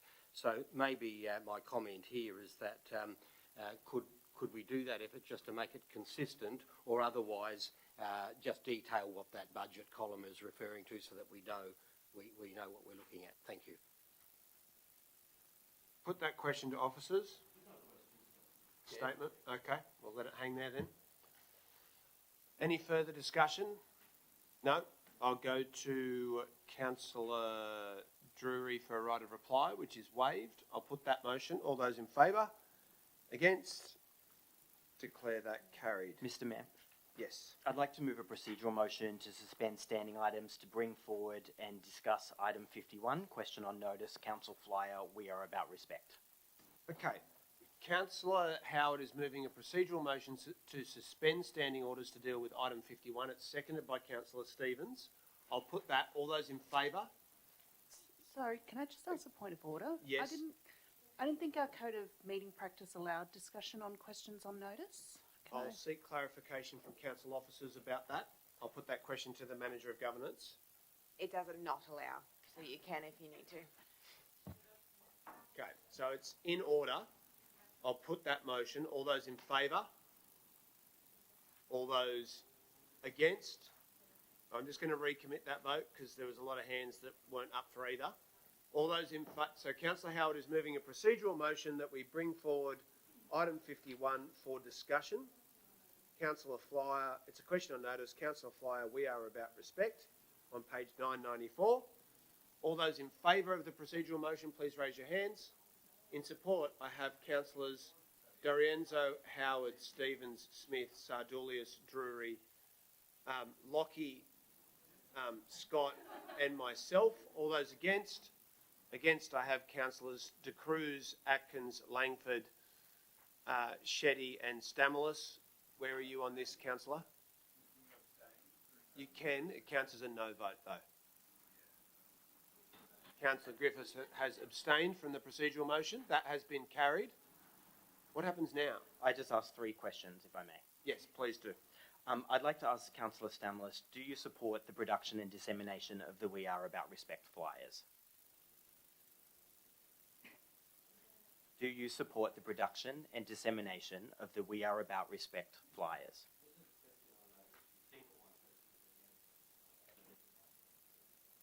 My second question is, can Councillor Stamoulis... I'm sorry. Yeah. Just one moment, if you don't mind, Councillor Howard. Councillor Stamoulis, could you turn on your microphone because I don't want to miss those answers. Okay. Since the microphone was off, I'm going to ask Councillor Howard to restate the first question. If you could do that for us. Of course. Does Councillor Stamoulis support the production and dissemination of the We Are About Respect flyers? Oh, you want an answer again? Yes. Yeah. This is a question on notice. I've asked 1, 2, 3, 4, 5 questions, and they've all been answered to my satisfaction. Okay, my second question... No, sorry, I'm just going to call you to order there for a second. So I just want to clarify here. Councillor Howard has asked a question of Councillor Stamoulis, which is in order in the Code of Meeting Practice. Councillor Stamoulis has essentially refused to answer that question. Is that his right within the Code of Meeting Practice? Okay. Thank you. So can Councillor Stamoulis elaborate on the mixed reaction to the flyers he describes in your question? Oh, leave it. No? And thirdly... Sorry, no, I couldn't quite hear that. Councillor Stamoulis, what was your response Me to the neither. question?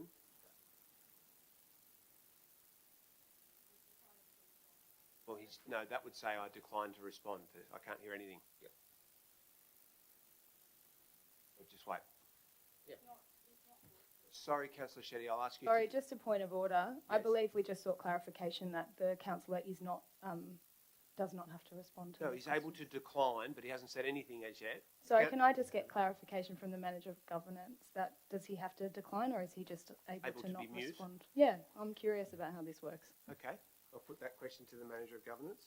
I think if a question is posed as we would as a council officer and we're unable to respond or we determine not to respond, that we simply state that we will not respond. Otherwise, it's hard for the public to understand. You okay with that, Councillor Shetty? Thank you. Councillor Stamoulis? I put 5 questions as a question on notice, and they'll all be answered. Thank you. Yeah.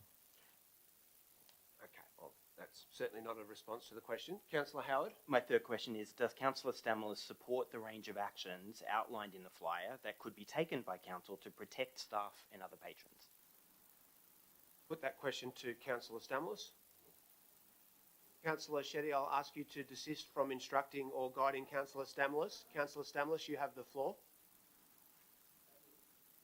If you could turn your microphone on, please, sir. Or I have put 5 questions to council. They've been answered to my satisfaction.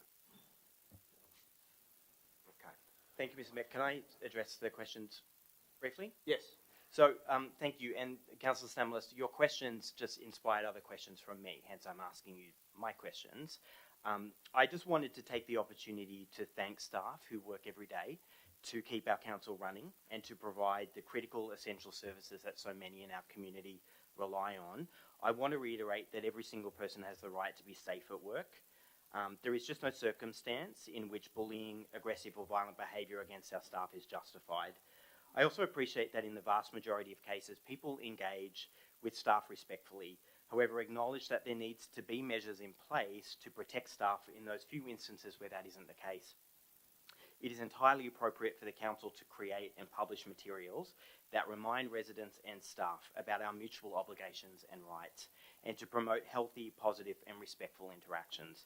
I note the flyers clearly lay out the core values of the council and the kinds of treatment residents can and should expect from staff. And I thank the senior staff for taking this initiative to support and protect staff, and want to reiterate that the elected body of council supports the rights of staff to be safe at work. Yeah. I'd like to say that we all concur with that. Okay, we'll resume standing orders, which brings us to item 26. Is that correct?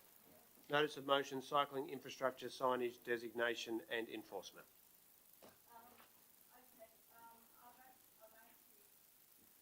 I've sent through to Catherine an amended order, which I would like to move. Thank you. If you can put it up. Yeah. So it's basically this. It's a similar order, but this is after consultation with staff at Councillor Stephen's urging, which I am grateful for, because I think that provided clarity to me as to what was needed, and also clarity in the wording as to what's needed. So it's basically that there's confusion over the of what the signage and the signage and road markings for cycling refer to, and the second page of the background I provided on the papers actually is the state government's website about cycling signage, and it does not mention green cycle. I don't know what, well, they're not classified. Where a road is painted green, it doesn't specify that that is restricted to cycles or cyclists or any other instruction like that. So there's confusion about what the signs mean, what the road markings mean, and so that leads to a problem with the enforcement, and there's also further confusion between council's responsibilities and the police. And what happens is the police have responsibility for a bicycle, any moving bicycle, whether it's on a footpath or on a road. And if it's parked on a road or a footpath or a car is parked, then that becomes council's responsibility. And what we had, the incident that was the catalyst for this was one where people reported to police, but it was actually council's jurisdiction, and that wasn't referred back to us, and we don't refer things to police where it's a police matter. The third point is that we actually receive a report on doing an audit. Receive a report at the November meeting on an audit of. The point A is actually clarifying what signage we should have on our roads, and And the second part is the cost and scope to undertake an audit of cycling infrastructure and routes as identified for safety, signage, road marking, shade and crash barriers, etc. Thank you. Is there a seconder for the motion?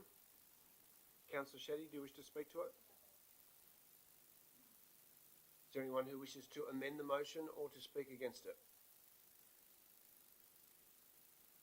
If not, I'll put that. All those in favour? Against? Declare that carried unanimously. Item 28. Council to display First Nations map statement from the Heart and Torres Strait Islander flag in council chambers. Okay, and this one I'd like to thank Councillor Drury for working with me on this motion.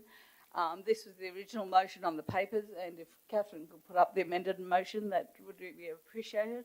And I think the amendments are actually underlined at the end of point 1 and an additional item 5, which I'm very happy to accept those amendments and move this motion in that way, and hope for your support. Thank you. Chair, finished. Sorry about that. I'm starting to lose my focus. Moved by Councillor De Cruz, seconded by Councillor Drury. Is there anyone who wishes to amend the motion or to speak against it? No, I'll put that. All those in favour? Against? Declare that carried. Item 29, customer service. Thank you. I'll move that item. We've discussed customer service extensively at this at the council. We are very proud to have made it a priority over this term. I thank councillors who have committed to additional investment throughout the budget process to support improved customer service.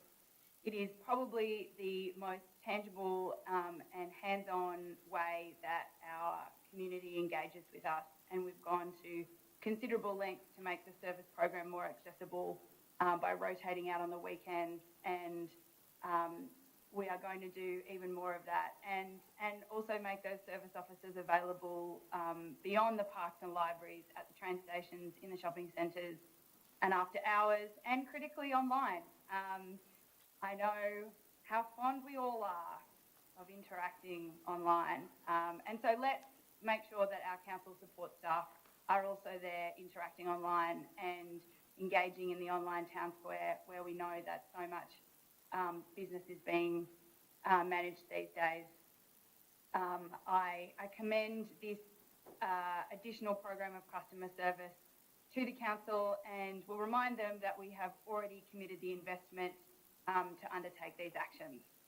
And I thank you for joining me in your commitment to our customer service program. I too am very tired. Thank you very much for that. I'm happy to second that. I just want to thank Councillor Scott for her creativity and commitment to ongoing improvements in customer service, which I think is really starting to come to fruition, and I really am quite excited by this proposal.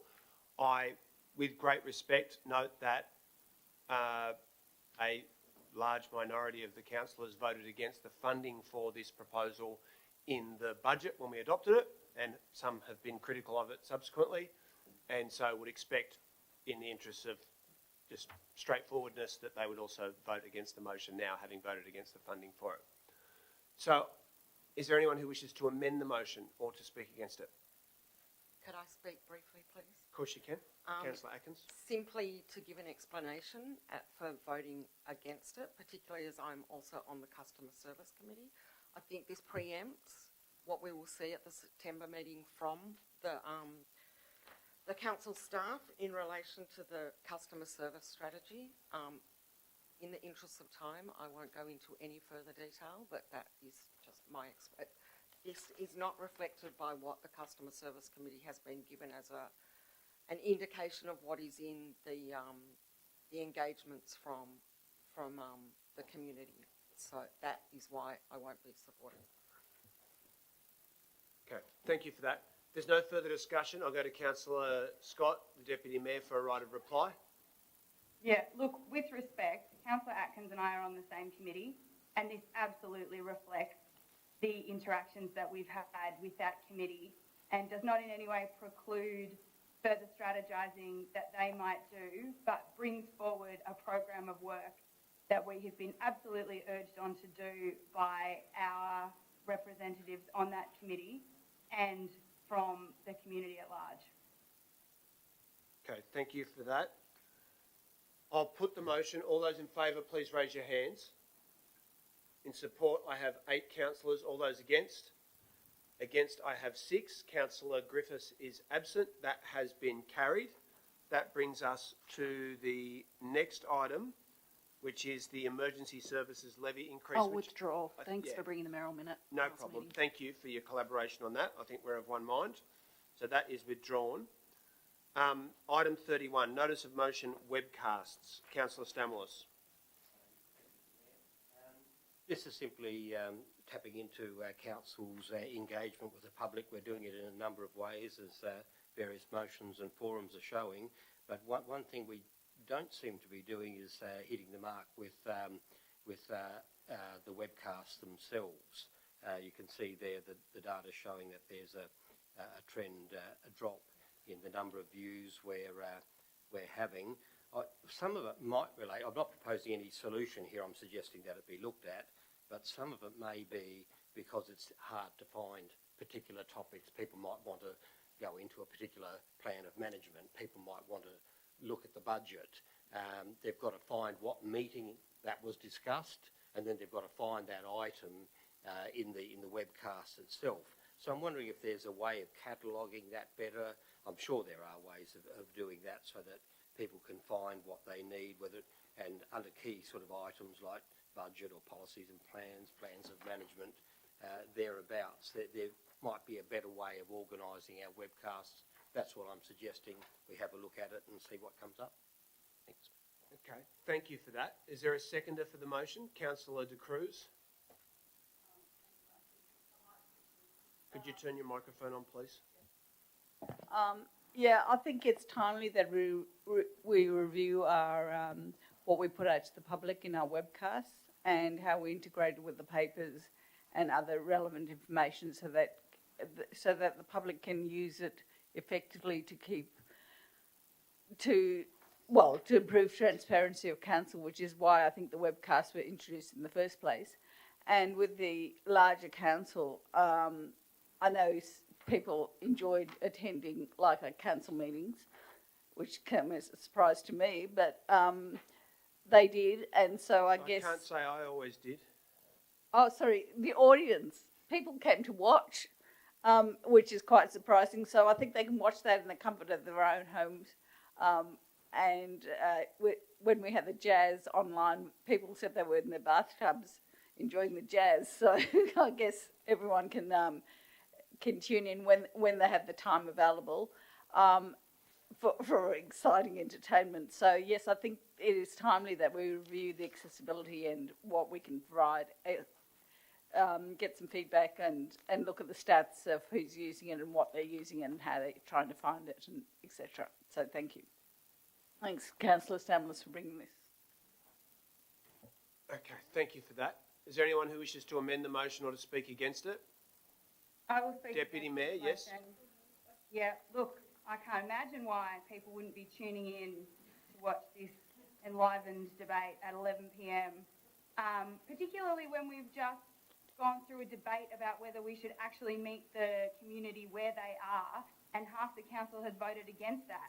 I can't imagine why they're not engaging with our content.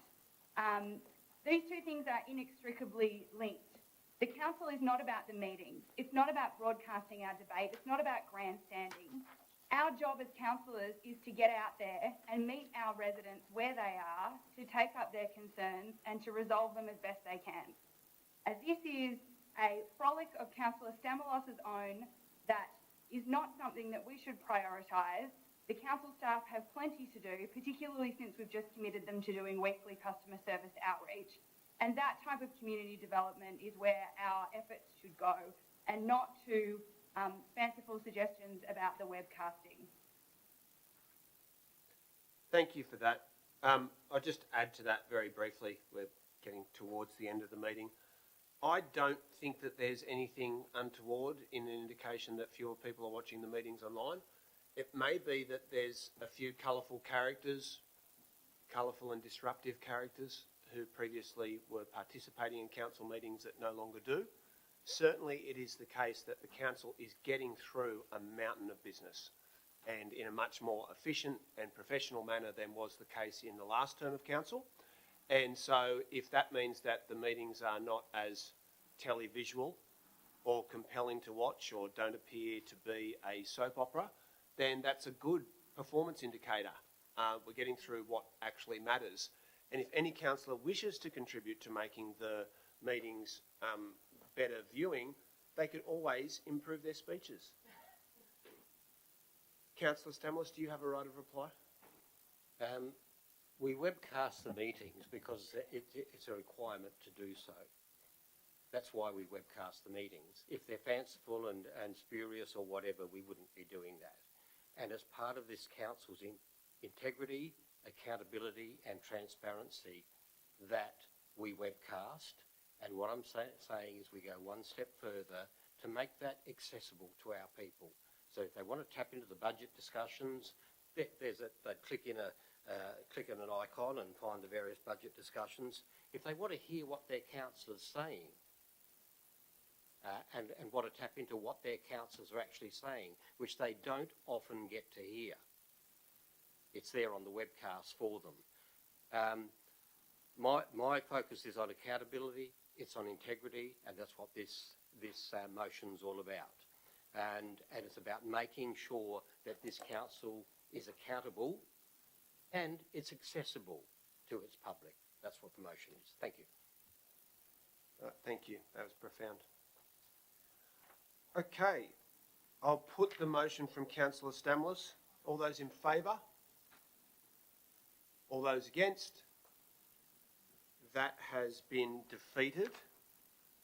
We'll move on to item 32, unoccupied dwellings rise by 35%. Councillor Stamlis. Thank you, Mr Mayor. Mr Mayor, over the past few censuses, the percentage of unoccupied dwellings in the inner west has increased from 7.6% to 8.1 to 9.9%. I think we're moving into territory here that we would like to understand what is going on with this high level. In fact, our rate of growth of dwellings over the last 5 years, or the last census, we had a 10% rate of growth of dwellings, but 3.5 times more in the rate of unoccupied dwellings. That's got to be another question that we really need to answer. Now, I think it's quite clear, and most councillors would know, that amongst our 8,152 unoccupied dwellings, the reason that they're unoccupied is legitimate. People travel for work, people are doing up their houses and have to move out for a while. There's a vast range of reasons for dwellings, so the majority would certainly be in that, be legitimate in terms of being unoccupied. But what if we found that we could return 5 to 10%, as I say in my motion, back to the housing stock? Maybe there's reasons why they can't be returned. Maybe there's local government regulations, maybe there's a state regulation, maybe there's a bank finance, whatever it might be, that they're being held off the market. We would actually like to see them in the middle of a supply crisis, in the middle of a housing crisis that we've referred to at least half a dozen times tonight. We would like to know whether we could return several hundred of those 8,152, several hundred of those could be returned to the market. And we'd hope that some could. So I'm suggesting here that council do some investigation of this in any way. Councillor Stamlis' time has expired and we are running out of time. I do not propose that he's offered an extension. Okay, thank you for that. Councillor Stamlis, your time has expired. Is there a seconder for Councillor Stamlis' motion? Councillor De Cruz, do you wish to speak to it? No, you're going to waive your right. Cool. No, you never speak unnecessarily. Okay, so we've got the motion from Councillor Stamoulis and Councillor De Cruz. Is there anyone who wishes to amend it or to speak against it? Yep, I will speak against this motion. I have absolutely no idea what this is designed to achieve.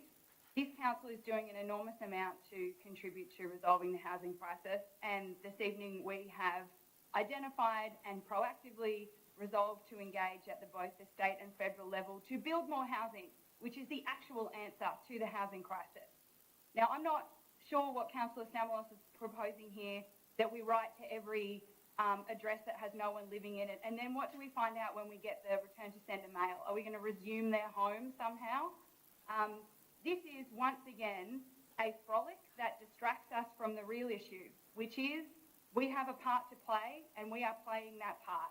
I do not propose that we support to devote staff time to go down the rabbit hole of vacancy trutherism when there is in fact very good academic research explaining why census results might differ from what could possibly be expected on census night.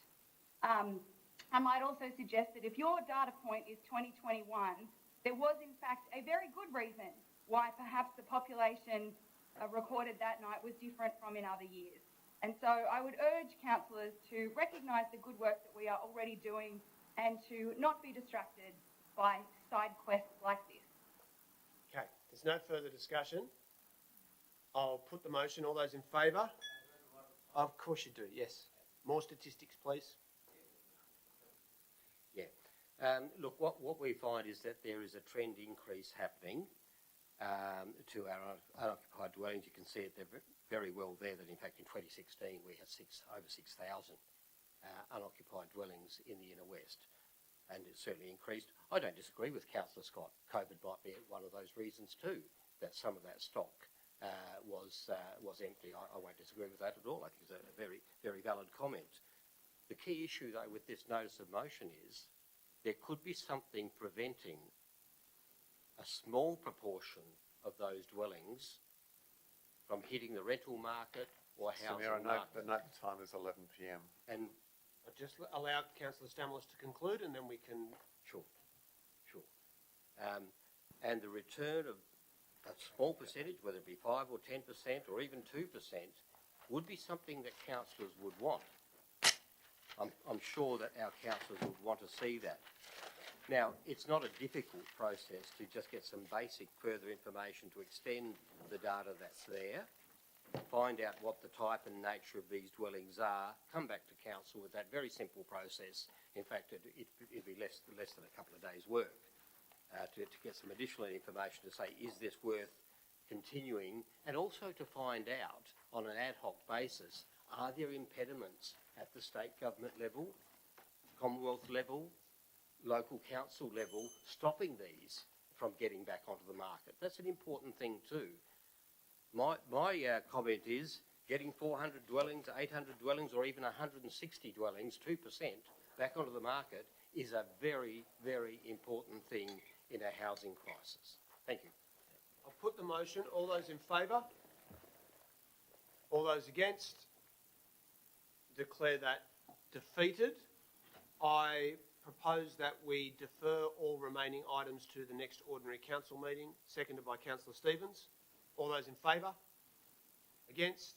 Declare that carried. I declare the meeting closed. Thank you.